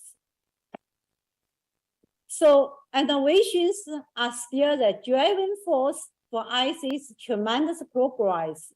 What will future be expected? Please watch the video made by my students from the Fudan University. In the future, the Internet of Everything can be fully realized, which makes machines work independently according to people's needs. Vehicles share information through IoTs to build the traffic network, and AI plans the path accordingly.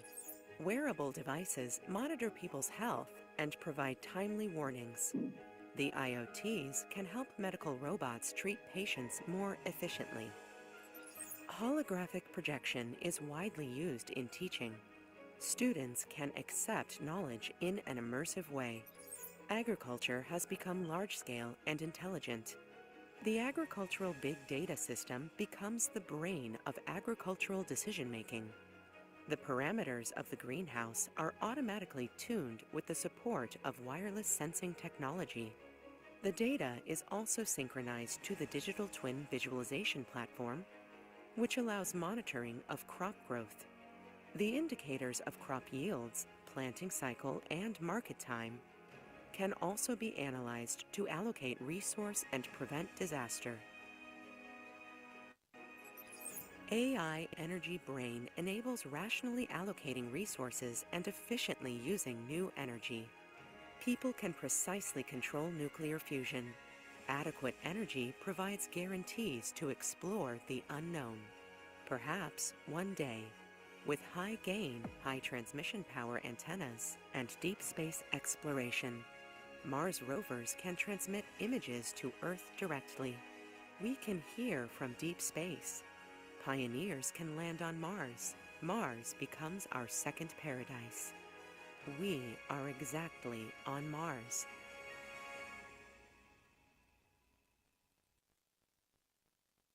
So thanks my students for their make this wonderful videos. Also thank all you for your patience and attending these sessions.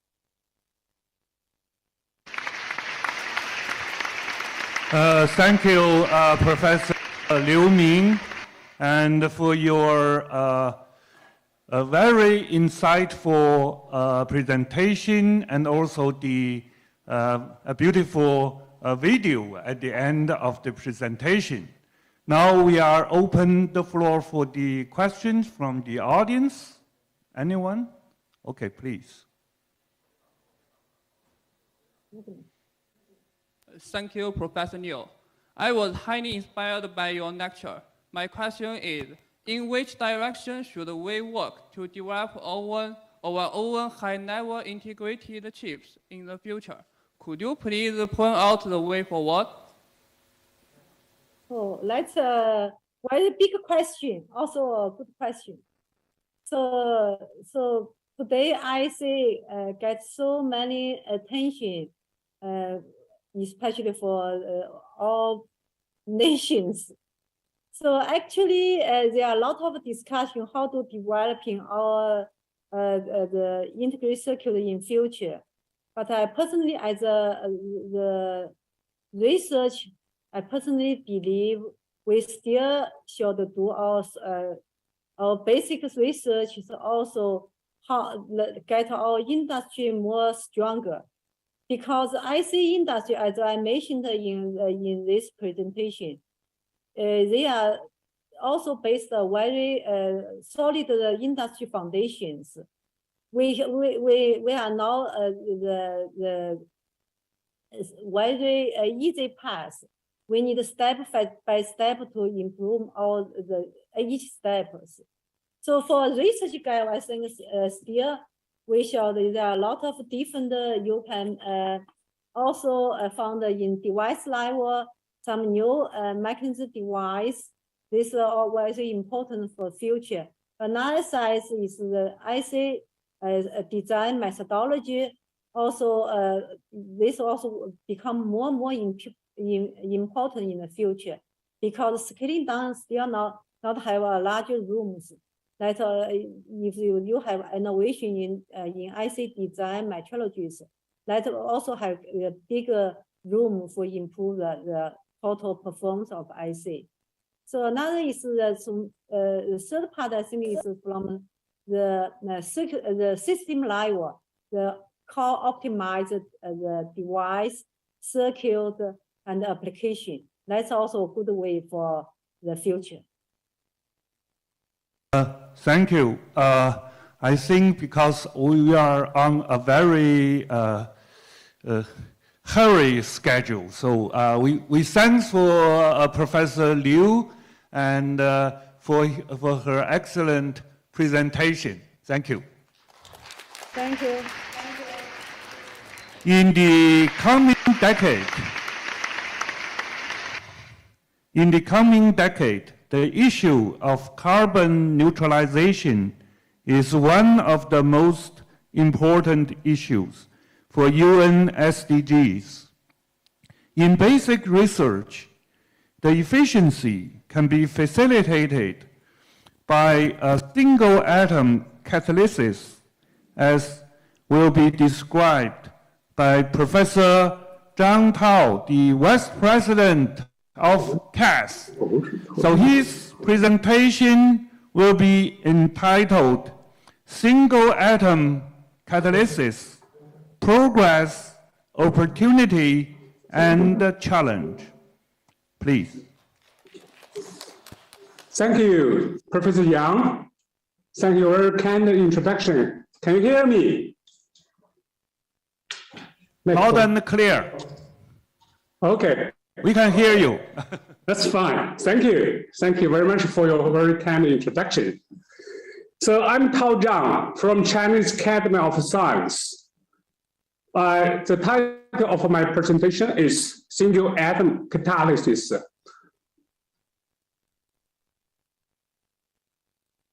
Including three parts. The first part, overview of the single atom catalysis. As you know, catalysis is an old but still very hot field. Catalyst can accelerate the reaction pathway and decrease active energy. So catalysts play a very important role for the chemistry and chemical engineering process. Supported noble metal catalyst, particularly, is one kind of important catalyst. More than 80% chemical reaction will be related with such kind of catalyst. And you know, the chemical and the chemical reaction engineering will contribute about 1/3 of GDP of the world.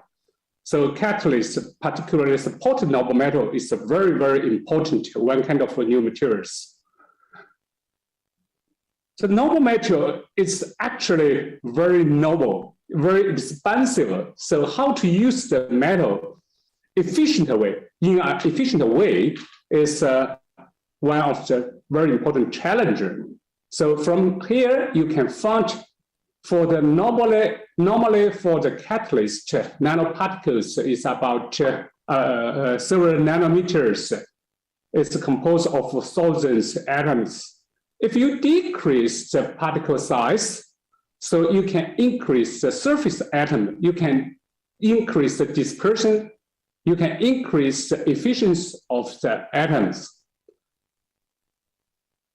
But in the practically, in the real chemical society, for such kind of catalyst, for the supported noble metal, normally it's a mixture of the nanoparticle, nanocluster, and even some single atom. So there are a lot of debates on the active size. Which one will be an important active size? For example, nanoparticle, nanocluster, or some single atom. So the debates, there was a lot of debates. So about 15 years ago, my team tried to design a catalyst with complete single atom dispersion. So from such kind of mixture to such kind of totally isolated single atom. But during that time, the identification of the single atom is quite difficult, quite challenging. So after several years, finally, we are successful. Here I'll show you some picture for the high resolution TEM. You can find the single atom on the surface, platinum on the iron oxide. And also you can find a more picture single atom and the single atom. And also we provide evidence from examples for such kind of catalyst, and also evidence from infrared spectroscopy to identify to prove such kind of catalyst is a single atom. And we are very lucky such kind of catalyst give a very good stability and activity in the process reaction. So you can find this is our new catalyst, and the activity is very high and the stability is very good. And we published this paper in Nature Chemistry in 2011. Now it's more than 11 years old. So during the last 11 years, they received more than 4,000 citations. So this paper is ranked top 3 most cited paper in all the paper in the Nature Chemistry journals. In that paper, we give the single atom originally concept. That means M1 support represent one kind of support metal catalyst with isolated metal atom size.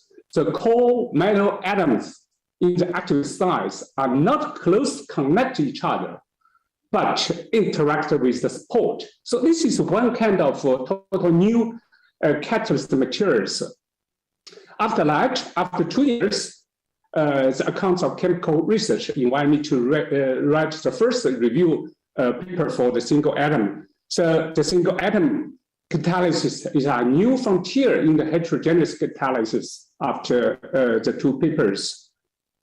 So such kind of catalyst, why so important? You can find for the bulk catalyst, for example, the gold, the gold ring is, we use a gold ring because the gold is very inert, it's not very active.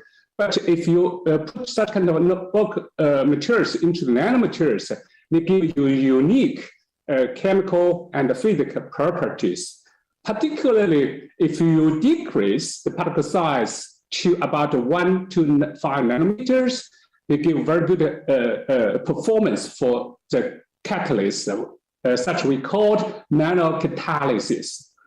Now we give a new concept. That means below 1 nanometer, from 1 angstrom to 1 nanometer. So now one single atom in the core and about 1 nanometers in the microenvironment. So such kind of catalyst we call the single atom catalyst. So single atom catalyst will focus on the microenvironment of less than 1 nanometers. And why single atom give such kind of good performance?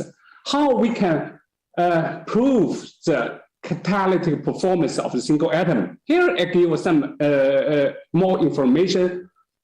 This is the bulk materials. You can find the D bond is the containers. But if you decrease the particle size to about nanometer size, the D bond, they form a gap.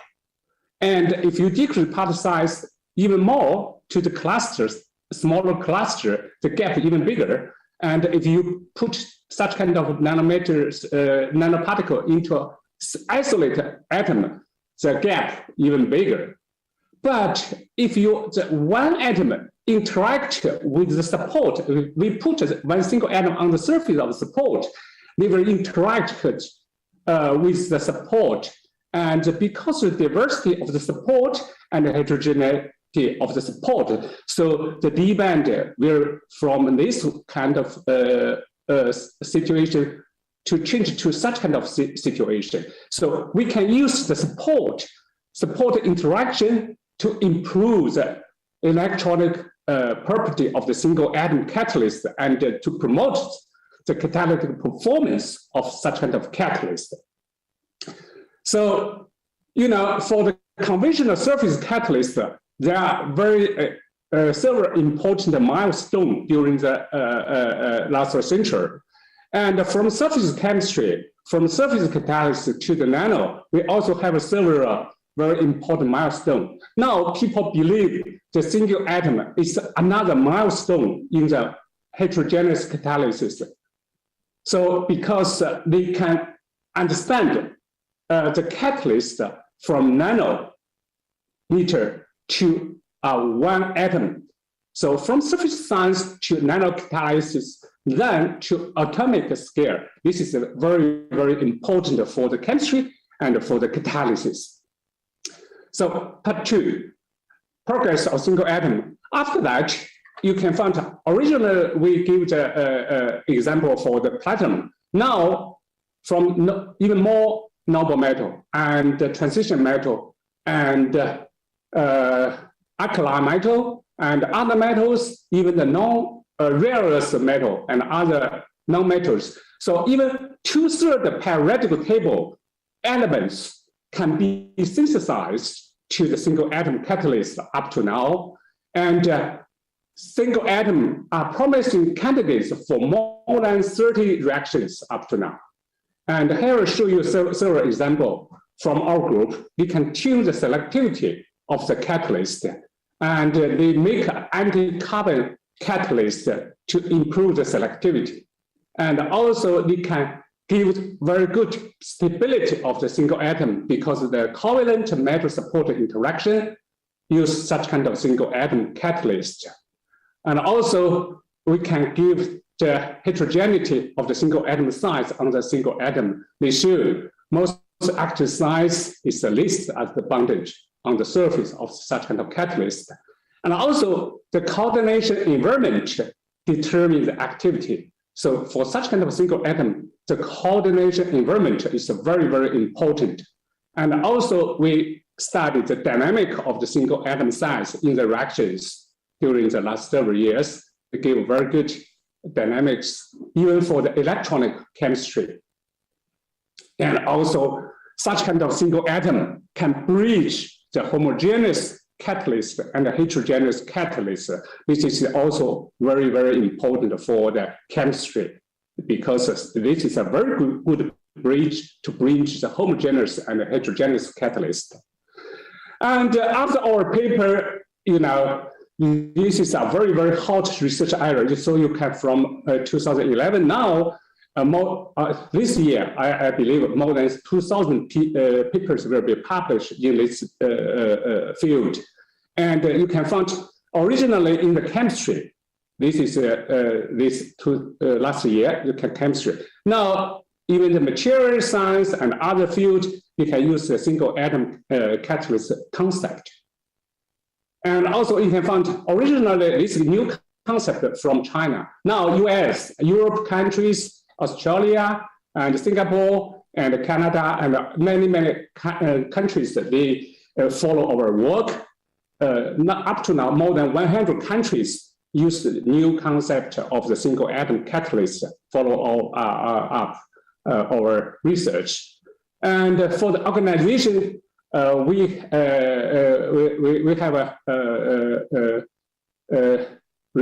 have a record to say more than 1,300 research institute or university study single atom during the last 11 years. Of course, Chinese Academy is the most important organization to such kind of research.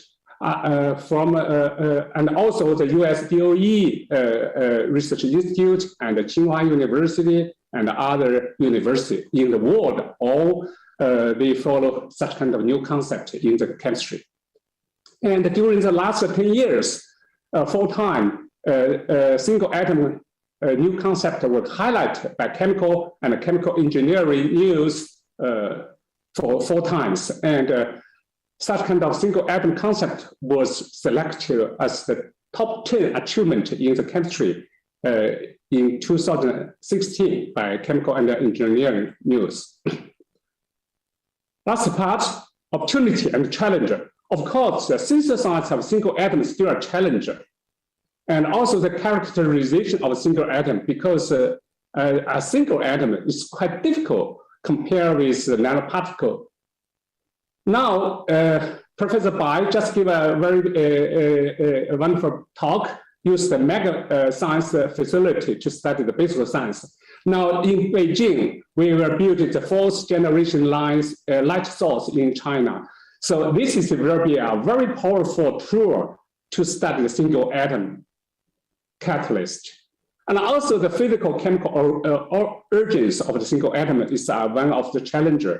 for our study in the future. And theoretical understanding of the heterogeneous catalyst is a very important topic, because the local environment, such kind of catalysts is very unique models for the theoretical chemistry.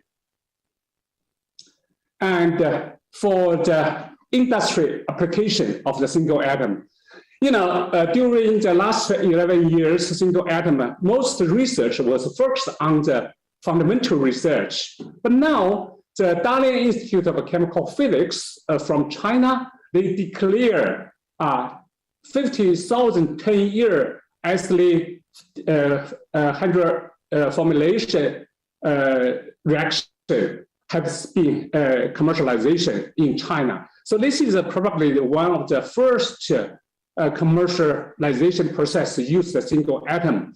So I hope in the near future, more and more single atom can be used for the commercialization process in the near future. So summary and outlook, single atom has been coined as a new concept in catalysis. It has been a new hot frontier, not only in catalysis, but also in materials and other fields.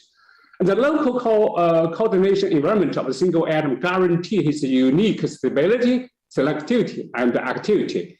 And the single atom catalyst provide an ultimate scale of the characterization and the theoretical understanding in the heterogeneous catalyst.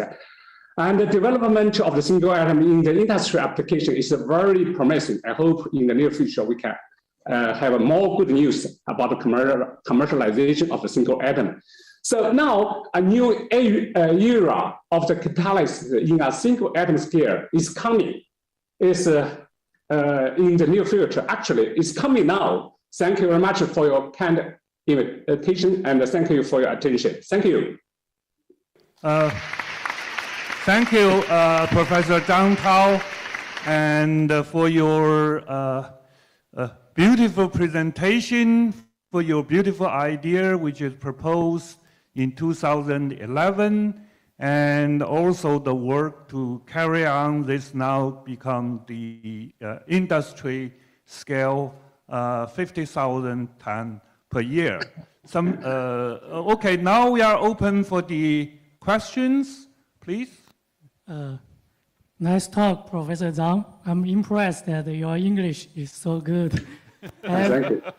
Yeah, I'm a young professor at the School of Environment at Zhejiang University. And I'm also working on single atom catalyst for environmental remediation. So my question is, what are your thoughts on the future of single atom catalyst in the next 10 to 15 years, mostly for the industry applications, such as chemical engineering, fuel production, and the environmental treatment? Thank you. Yes, very good question. So as I mentioned in my presentation, the commercialization of a single atom is one of the most important challenges in the future, not only in my group, but also in all the scientific society. So a lot of groups try to make industrial catalyst use a single atom concept to do a very important application. For the most important chemical industry, chemical process, I believe for some hydrogen-related chemical reaction will be one of the most important field. So, for example, the propane dehydrogenation, because the oil, the gas, shale gas increased a lot during the last 10 years. So shale gas. There are a lot of carbon-2 or carbon-3 hydrocarbons. We can do the hydrogenation. So use a single atom, we can obtain not only the very active, very high activity, and also the very high selectivity. So this is one of the, I believe, one of the important chemical process. For the environmental control field, I also I believe the single atom will play an important role. Thank you. Professor Zhang, I have a question for you. So can you compare with the the conventional catalysis and the single atom catalyst, how much the efficiencies or whatever can be raised in number? Okay. Okay, thank you, Professor Yang.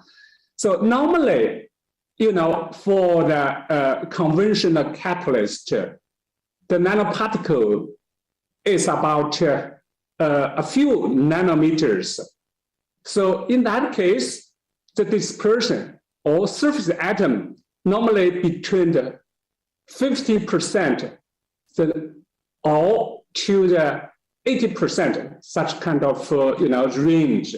Normally, in most cases, even lower than 50%.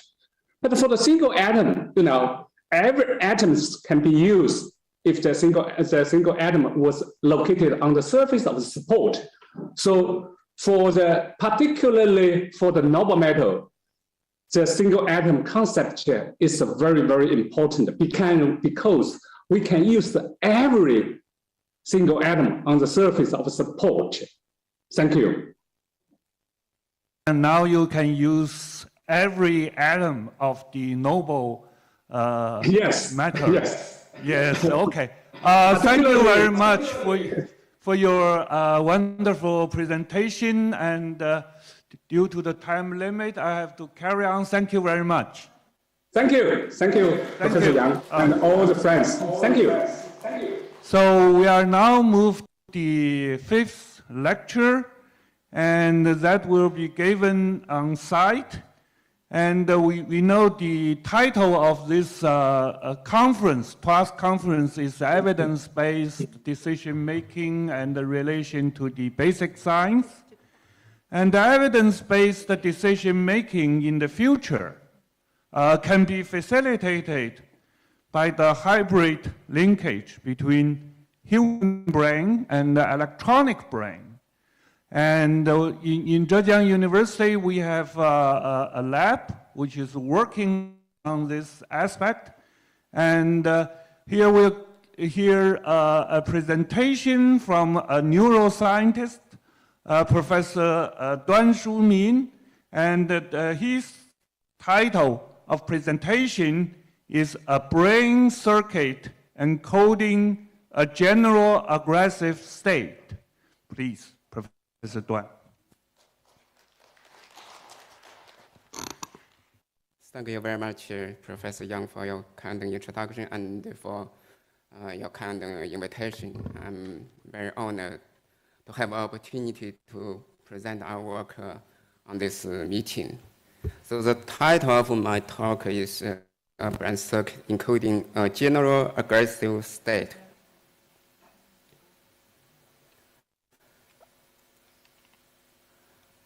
We know that aggression is an evolutionarily very high conserved behavior among almost all the animals.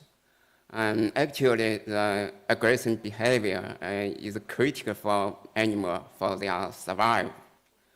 And even in human, the aggressive behavior still have some impact on our life, especially for some pathological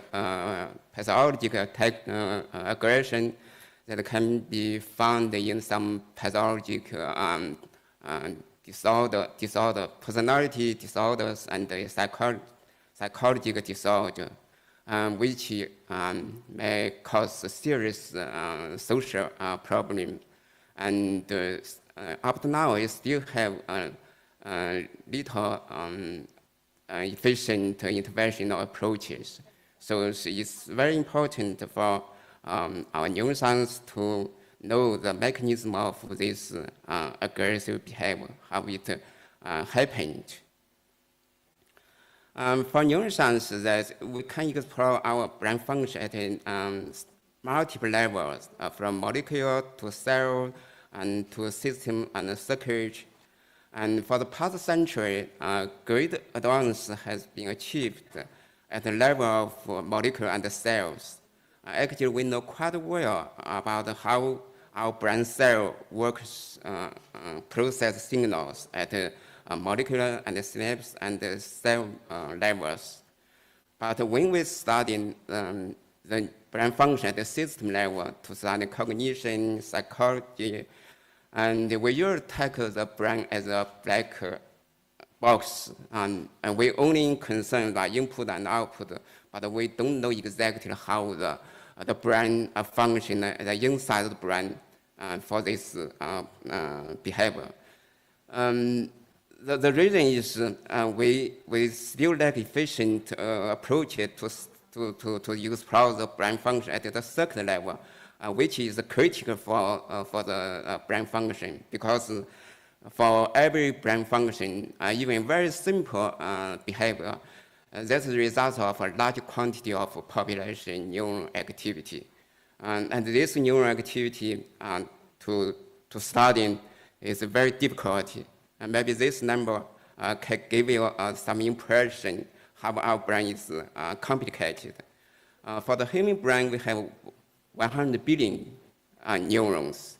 With each neuron are connected with hundreds of other neurons. So they are very complicated fiber connections. If we connect these fibers together, they can reach the million kilometers. So in the past, the people usually just gave up to study brain function at the circuit level.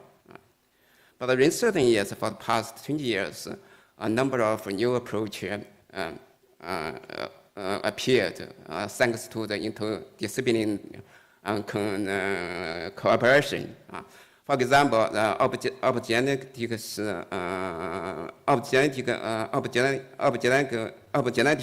studies, we can specifically express light channel in certain circuits at the specific neuron, so that we can use just light to manipulate the neuron activity for the specific circuit and the specific cell. And this combined with other approach, including mapping, typing, tracing, and we can analyze the circuit at quite detail for the brain connection. So for the aggressive behavior, actually the mouse is quite a good model. You can observe many types of aggressive behavior in mouse and rat. For example, the most frequent aggressive behavior can be seen in the male aggression. That is when you put intrude into the home cage of another mouse. The mouse at the home cage will immediately attack the intruder. So this is the most frequently found. For the female, usually the female has less aggressive behavior. But when the female become a mother, we increase aggressive behavior. They will attack intrude and in the purpose of protect their babies. For the young male, we call this is the female aggression. And we also have a predatory aggression. That's the mouse can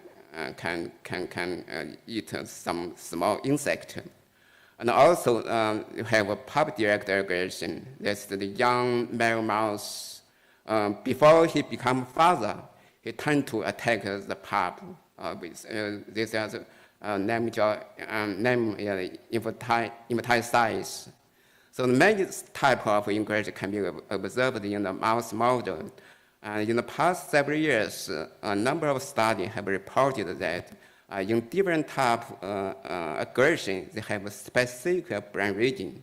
That means for a certain brain region, they can only regulate one or two specific aggression, but have no effects on other type of aggression. But we know that for some type of aggression, for example, in human pathology aggression, they can attack anything, not very specifically. Even without any trigger, they can attack suddenly, unconditionally attack the subject. Even in the animal, we know that although they have different aggression, but the pattern of aggression quite similar. So we are asking whether they have a pathway that can control many type of aggression. That is many. That is maybe you have some region they can just including aggressive state. In the high state, they may tend to be attacked to many things. And in the low aggressive state, they will not attack the subject. We did find a brain region. We test different aggression in the mouse, and we found one brain region that is posterior substantial nominate. This region has been less attention by scientists, but we found that the neuron in this site tend to be activated during many type of aggression. Actually, this brain region is quite larger, is even larger than amygdala. It's a famous nuclear brain region that responds to emotion and include aggressions. Even in the human, if you observe it with the CT or functional MRI, you can the 1/5 of coronal section you can find this region. But interesting, people know very little about this brain region. Their function are not very known. So we further identified that the neuron projected from SI to the PIG region is very specific for control of these aggressive behaviors. So we use a specific approach to light control this circuit and to observe whether they can really control the different type of aggression. This is male aggression. If you when you turn on the light, stimulate specifically on this type of neuron, they will immediately attack another mouse. So it's very efficient and it's very time locked. And interesting, if we, this not work. Okay. Okay. Yes, if we use two mouse, one is very strong and one is very weak. Usually, when the strong mouse attack the smaller one, they will escape. But when you stimulate this brain region of the smaller one, it will not just escape. It can fight back to the stronger one. So this is this indicates this brain region is really specifically for the aggression behavior. If you turn off the light, the mouse will passively escape, not fight back. And if you specifically inhibit this type of neuron for this strong, very strong mouse neuron, and you can stop the aggression. When you see the mouse begin attack to the smaller one, and you turn on the light and inhibit this type of neuron, the mouse will immediately stop the aggression. So very efficient.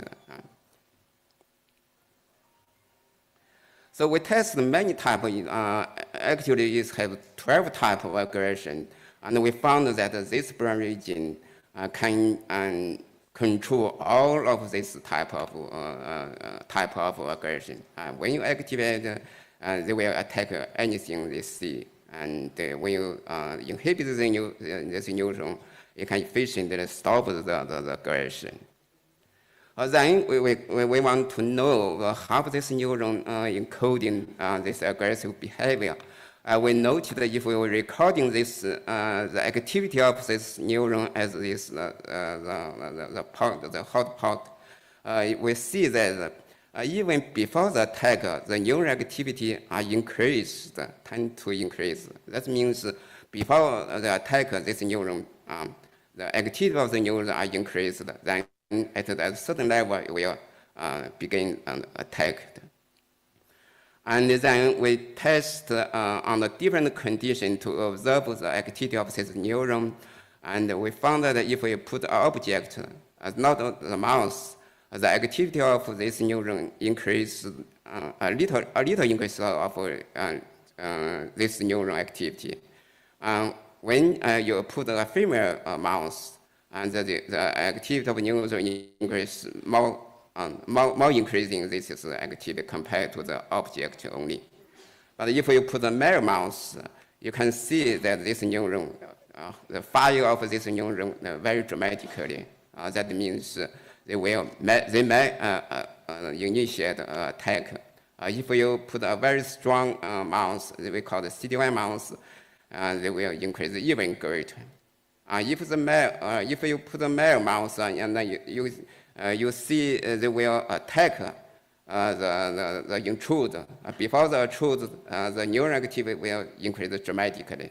So it seems that this neuron can encode activity that depend on the situation.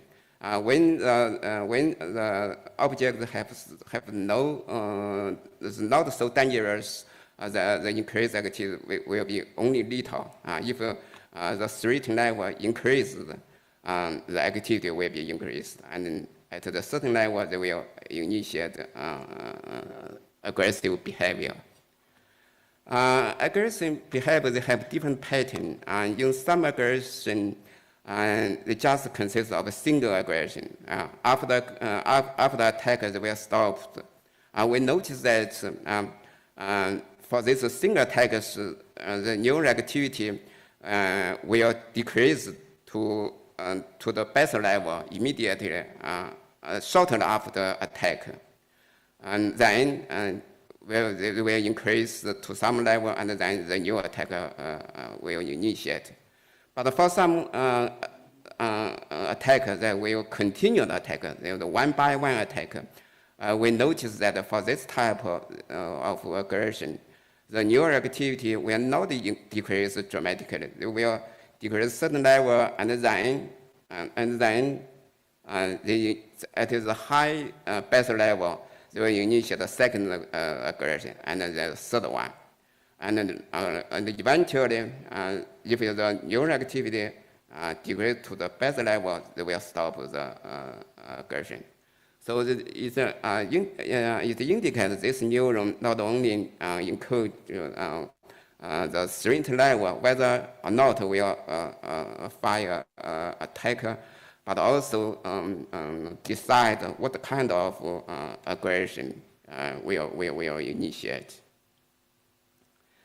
So it's difficult to observe the emotion of the mouse, but we did see some phenotype that indicates that maybe the mouse are in the model of rage-like behavior, because when we stimulate this type of neuron, we know that the mouse will respond with the eye opened widely, and the pupil also dilated, and also the hair will rising up.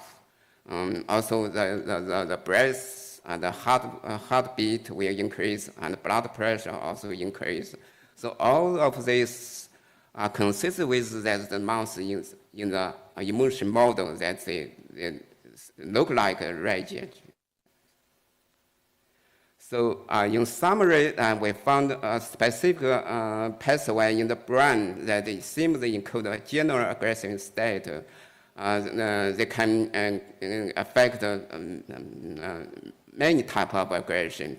And this activity will respond to the object with greater calcium-dependent activity, depending on the dangerous level. And these neurons are both necessary and sufficient for different types of aggressive behavior. They will unconditionally govern diverse aggressive behavior. So we think maybe this might provide a therapeutic target for the pathological aggression in human, which we still have little intervention approaches. Okay, thank you very much. So the question from the audience, Professor Lee, please.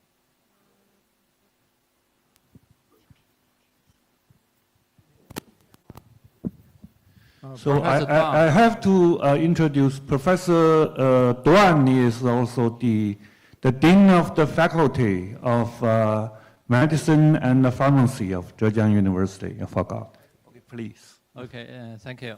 Yeah, Professor Duan is a wonderful research, but I find the most experiment you did is activate neuron or circuit to induce aggregation. I want to know what happened if we inhibit or delete this neuron, PAG neuron. Yeah, actually, we did show that if you inhibit this neuron, they will stop the aggression. Even if the mouse already initiate aggression, if you inhibit this neuron, it will immediately stop the aggression. So they have bidirectional control. No aggregation. No. Yeah. If no, it is quite specific for aggression. So if we know have no aggressive behavior, the inhibition of the neuron, we didn't see apparent other behaviors. Okay. Yeah, this is also different from other type of circuit. Yeah. Okay, thank you. Thank you very much. Other questions?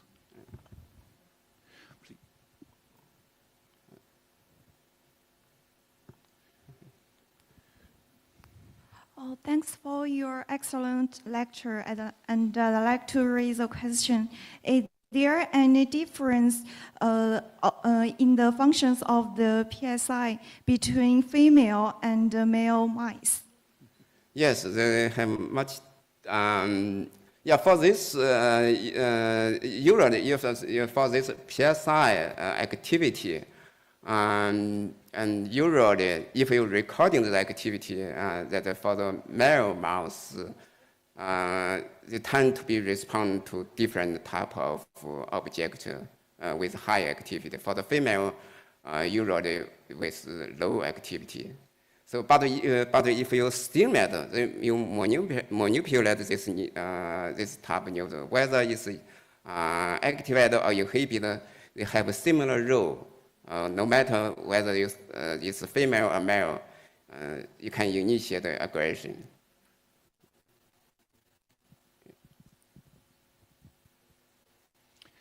Other questions? So there are also no questions from the web. And I think we all thankful for Professor Duan's presentation.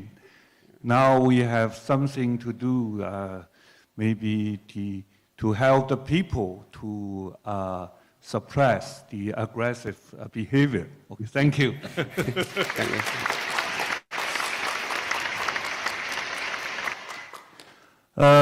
The future of SDG, Sustainable Development Goal of United Nations, will critically depend on the unfolding of the quantum revolution. And here we have one of the most well-known scientists in the world, Professor Jianwei Pan from the University of Science and Technology of China. He also the executive vice president of that university. And he was talking about this subject, and the title of his presentation is Quantum Science and Technology for Next Generation of Communications and Computations. Thank you. Professor Pan, please. Hello. Hello. So can you see my PPT? Okay, Hi. now can see your PPT, yeah. Okay. Yeah.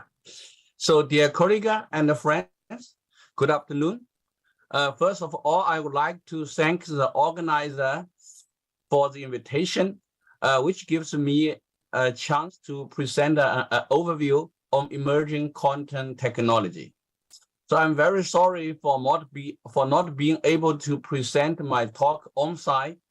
And although I arrived in Hangzhou 2 days ago, so yeah, but anyway, so before my talk, I would like to first congratulate Alan Archpeck and John Clauser and Anton Zilling for winning the Nobel Prize in Physics 2022 this year for their experiments with entangled photon, establishing violation of baryon equality and pioneering quantum information science.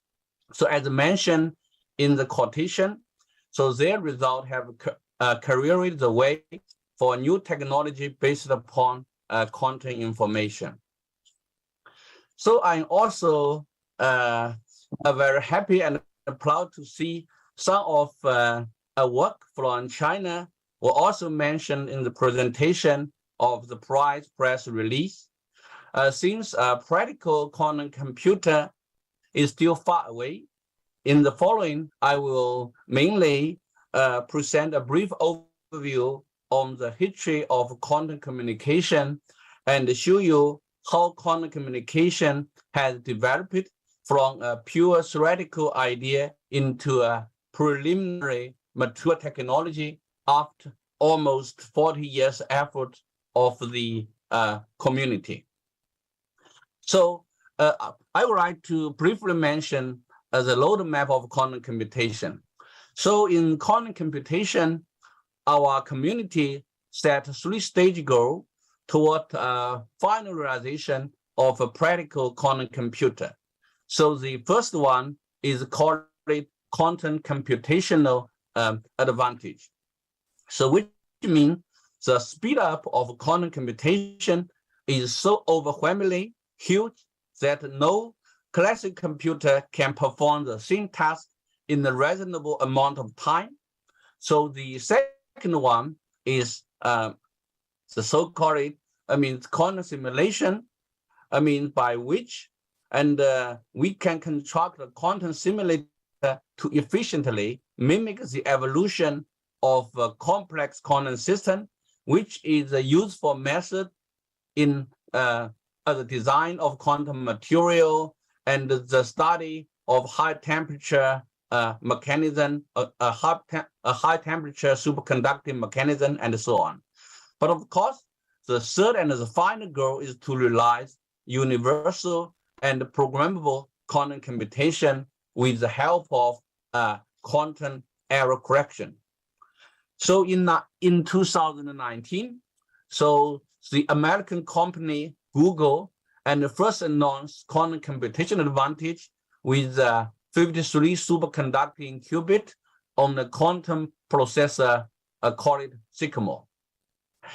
And after 1.5 years, in China, we also built a quantum processor named Zhu and with 66 superconducting qubit. And the achieved complexity is about 6 orders of magnitude high than that of Sycamore. So using photon, and actually 2 years ago, we also realized the so-called Gaussian boson sampling machine, Zhejiang. So Zhejiang detect up to 76 photon, and its sampling rate is about 100,000 times faster than the classical computer, supercomputer with the nowadays optimal classical algorithm. So, and very recently, the detected photon number has been scaled up to 113 and to more than 250 successfully. So this means, and the sampling rate already, 100 billion times than that classical supercomputer. So in China, similar to the Google's roadmap, we also planning to build a logic qubit, which need about 1,000 qubit, 1,000 physical qubit in next 3-4 years, and then scale up the system while keeping each of the physical qubit with high quality.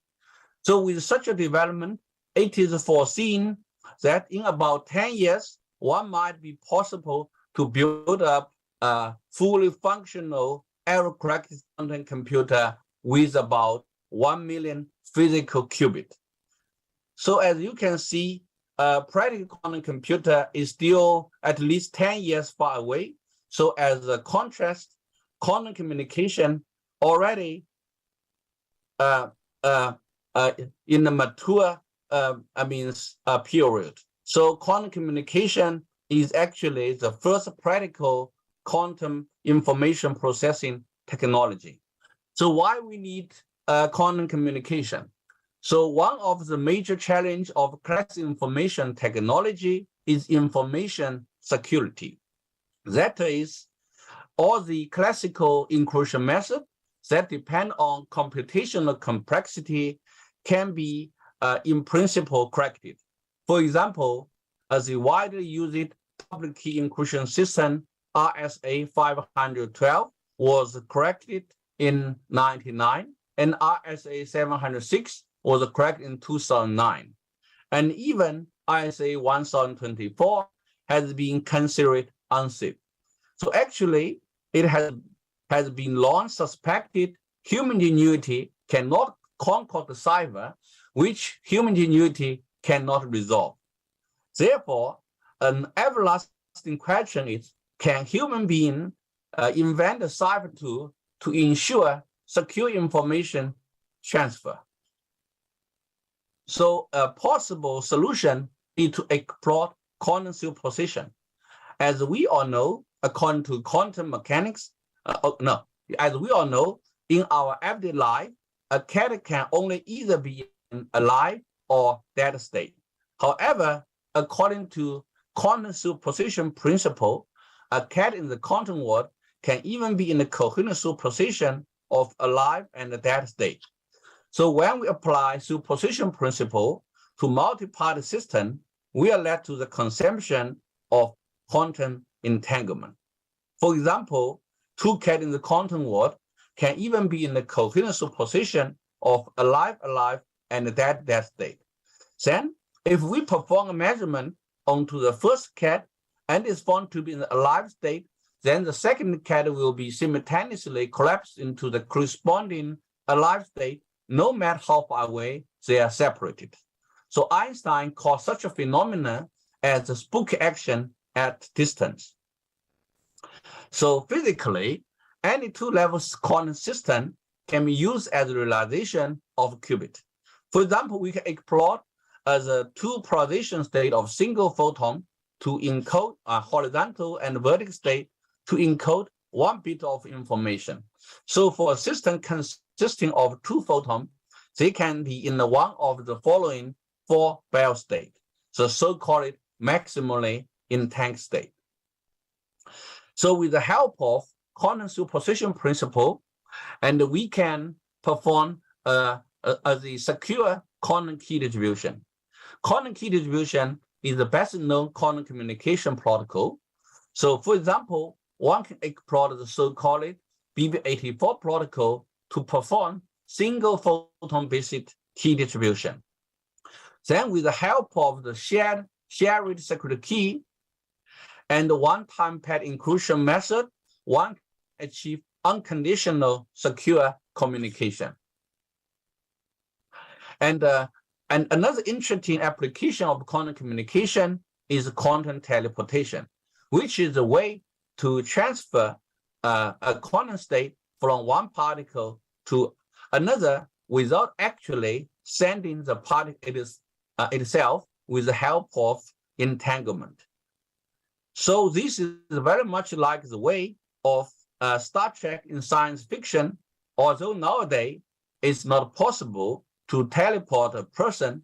It is feasible with current technology to teleport various quantum states in a network, which is essential ingredient for quantum computation and distributed quantum network. So the first proof of concept demonstration of QKD and quantum teleportation were done in 92 and 97 respectively.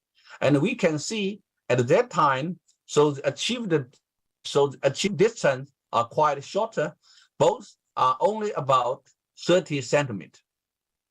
So by 2005, and actually several groups of the world already demonstrated quantum key distribution in fiber over 100 kilometers. However, it was shown by late theoretical work due to the imperfection of realistic quantum device. There are several serious security loopholes in all parametric elements, making the secure distance of QKD in fiber only to the order of 10 kilometers.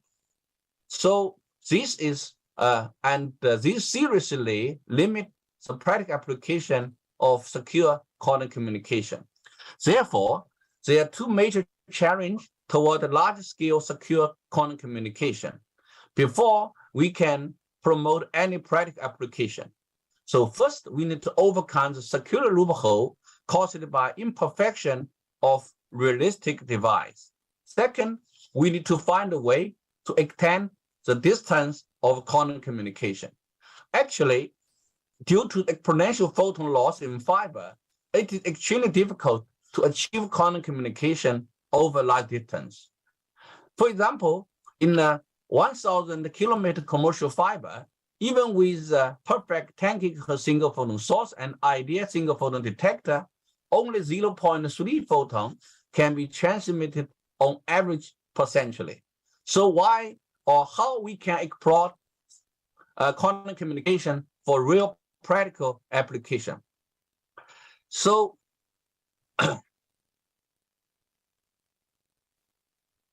to solve the security and loophole caused by non-ideal single photon source, the decoy state QKD was proposed in 2005. So 2 years later, several independent teams, including us in China, implement the decoy state QKD over 100 kilometers. So by 2013, following the scheme proposed by Hao Kuan Lu, we demonstrate measurement device independent quantum key distribution to close the loophole caused by imperfect single photon detector, so that such a method is immune to any attack on photon detection. So very recently, so the secure distance of point-to-point QKD in field fiber has reached more than 500 kilometers. So therefore, with the help of measurement device, independent QKD, and do-it-yourself light source, so information theoretically secure QKD with realistic device can be approached properly. So as security loophole of QKD with realistic device is closed, so nowadays the fiber-based metropolitan QKD network is mature and practical. So the remaining problem is how to extend quantum communication distance further. So one possible solution is to explore quantum repeater to achieve intercity quantum communication network. So the key element of quantum repeater is quantum memory. So in 2008, we experimentally realized a robust quantum repeater node by connecting two laser-cooled atomic ensemble.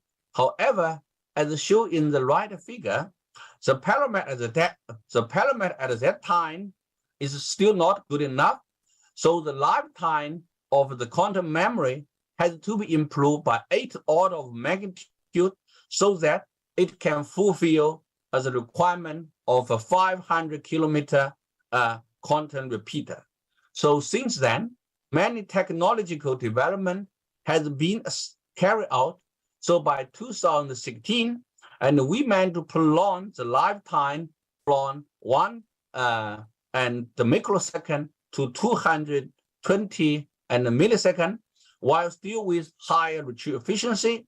So in principle, so the new parameter already support quantum communication at a distance of 500 kilometers. So by 2020, and we successfully achieved quantum entanglement between remote quantum memory over large distance with the developed frequency conversion technology. However, it is still foreseen a practical quantum repeater at a 1,000 kilometer scale might still need 10 more years. So therefore, actually, 20 years ago, we already start to consider another more efficient way to achieve global scale quantum communication. So actually, in order to achieve global scale quantum communication, a more efficient way is through satellite in space, since the satellite to the ground connection has significantly reduced photon loss. So since 2003, and after more than 10 years effort on the test, the first quantum satellite in the world was successfully launched in August 2016 in Zhejiang Satellite Launch Center. So missile satellite has 3 major scientific missions. So the first mission is quantum key distribution between satellite and ground station at a 1,000 kilometer scale. So in the experiments, as you can see, the final key rate is about 1,000 to 10,000 to 100,000 bit per second, which is at least 20 order of magnitude higher than using fiber channel. And the second mission is to perform satellite-based entanglement distribution between 2 ground stations separated by 1,200 kilometers, and perform the first space-scale test of quantum non-locality under strict Einstein locality condition. So in the third mission, and we managed to implement quantum teleportation from ground to satellite over 1,400 kilometers. So before I conclude my talk, I would like to mention several future prospects. So for the satellite-based quantum communication, there are still several technological challenges need to be overcome. For example, as a low orbital satellite, so the missiles cannot cover the whole Earth directly, and it can only work in Earth's shadow. So the solution is to form a quantum constellation with a multi-low orbital satellite to build a more efficient network and a GEO quantum satellite with much long morning time to distribute many more keys between the ground station and the satellite. So to do so, a pre-requirement is to ensure the satellite work in solar radiation background. So a few years ago, and elements confirming the visibility of QKD even under solar radiation background. We already implement low-cost microsatellite, because this is necessary for a practical quantum constellation. So very recently, we have realized a small size QKD payload, which is only about 20 kilograms. So comparing and with the weight of missiles, we already have a significant improvement. And moreover, as I just mentioned, we're also planning to launch a high orbital satellite to a geostationary orbit. So the first geostationary satellite for quantum communication is currently under development, which is scheduled to be launched around 2026. So besides quantum communication, our GEO satellite will also carry a ultra-precise optic clock with a fractional stability up to 10 to minus 19. So in this way, we can provide a precise timing information sharing with a much better long-time instability, which could be four order of magnitude better than the current microwave timing sharing method. So in this way, we can provide a new definition of the fundamental time unit second. And also, in our mind, we also plan to perform in outer space, because the magnetic and gravitational noise are negligible. So the fractional instability of the optical clock may even reach 10 to the minus 21. So with ultra-bright time information sharing network and the long baseline interferometer, we hope it will be possible to provide new global. Okay, I will finish and within 30 seconds. For fundamental physics, such as for dark matter and detecting middle band gravitational wave. Yeah, thank you for your attention.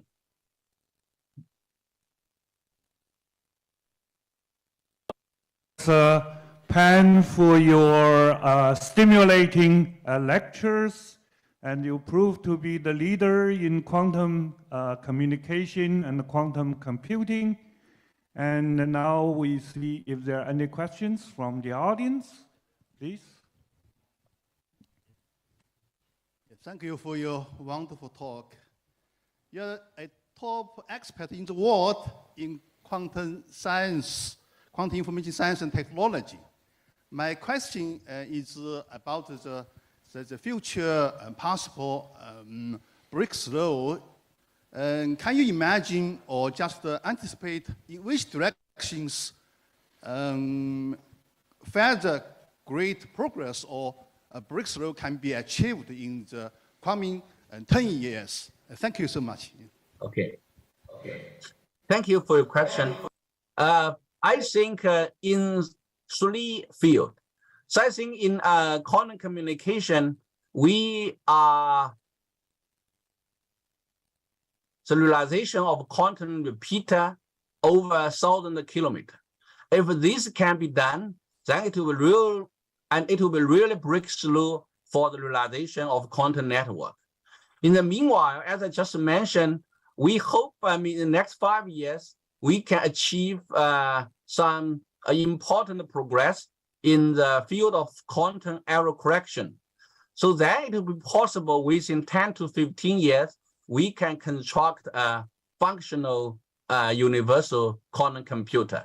Then finally, I will also mention with the development of the high precision measurement, it should be possible to explore such a technology for new study of the fundamental physics between quantum and gravity.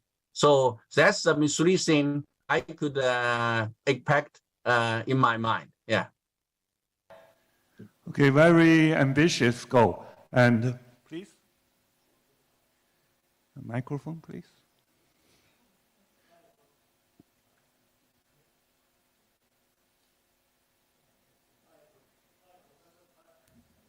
Hi, thank you for your wonderful presentation.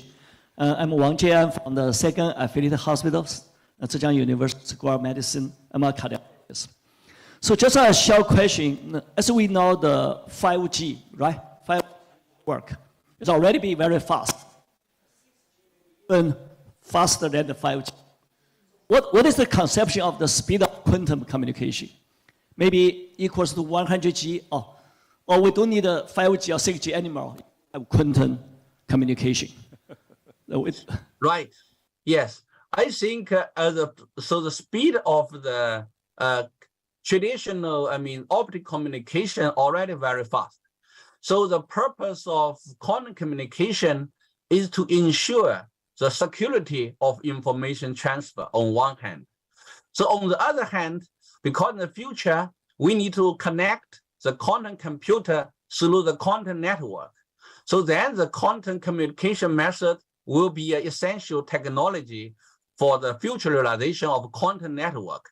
So it's not simply to enhance the speed of the information transfer. It's more for the enhancement of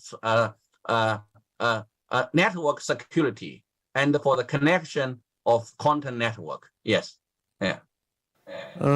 I was told Professor Morency wished to ask a question. Professor Morency, are you?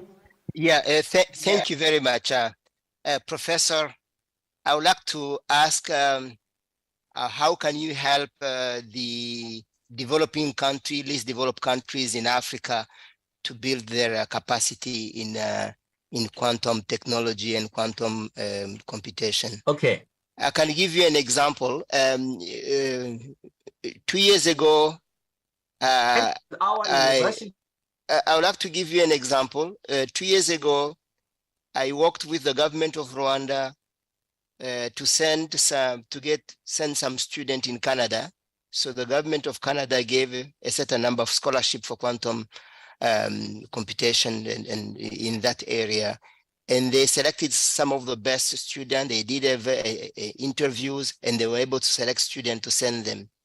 Is it possible to envisage a program to prepare Africa in that area to see if there can be some scholarship in that area, or if your laboratory could be able to help in that? So sure. if that was possible, we could be able to do some kind of selection, some of the best students on the continent, but also in other least developed countries to come to China in that area, so we can prepare the least developed countries in that area. So can you help in that?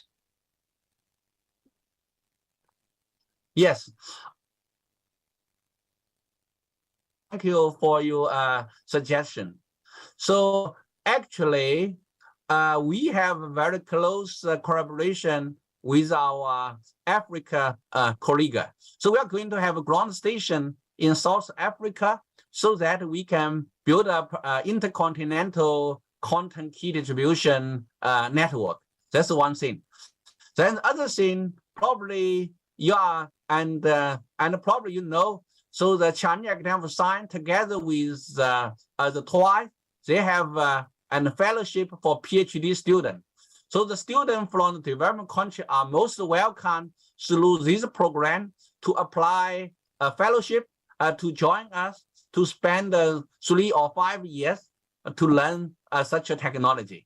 Yeah, so they are most welcome. Yeah. So also we have a collaboration through the National Science Foundation between China and Africa. So we are working on some joint project. Yeah, about quantum key distribution and the quantum precision measurement. Yeah. Thank you, Professor Pan, for your very positive attitude toward the collaboration in quantum science and technology between your university. I know you are the senior executive president, and also the people in the Africa, in the least developed countries. And I think this is also very good for the PR of quantum science and technology. I want to ask one question. So both quantum communication and quantum computing depend critically on the stability of the quantum entanglement. That means how long can you maintain the very good quantum entanglement for all those qubits? And so is there any progress in this aspect? Right. So, now we try to combine both methods together. So the photon stuff, can be easily distributed over 1,000 kilometers. As I just mentioned, in 2017, we already managed to distribute entanglement over 1,000 kilometers. So by 2026, we should be able to manage to distribute entanglement over 10,000 kilometers. Yeah, 10,000 kilometers. So that's one thing. So the other thing is we really need to store the entanglement on demand. So now, our quantum memory currently already can store the entanglement on the time scale of hour. So probably in next 10 years, we should be able to store entanglement over a month or something like that, but we don't know. But now we can store entanglement over hour. Yeah, yeah, that's sufficient for quantum communication. I think over days will be good enough for the every people who want to do the quantum computing. Yes. Thank you very much for your brilliant lectures. I'm so sorry that you cannot to be at the present, so we can enjoy your great style and so on. Thank you. Thank you. So here we have all the presentations for this Symposium 3. Now I back to the floor is back to Max Parley to see if there's anything to say. Well, dear Professor Wei Yang, I thank you so much for your sharing. And on behalf of the World Academy of Sciences, TWAS, I also thank all speakers for the excellent presentations that we heard today, and they made Symposium 3 more than interesting, giving a showcase of the progress and cutting edge advancements in science and technology in China. On behalf of TWAS, I also thank the host, Zhejiang University, and I welcome you to this afternoon session. Please do come back and join us. So thank very much again on behalf of TWAS. And there will be a break. There will be a break between now and the next session.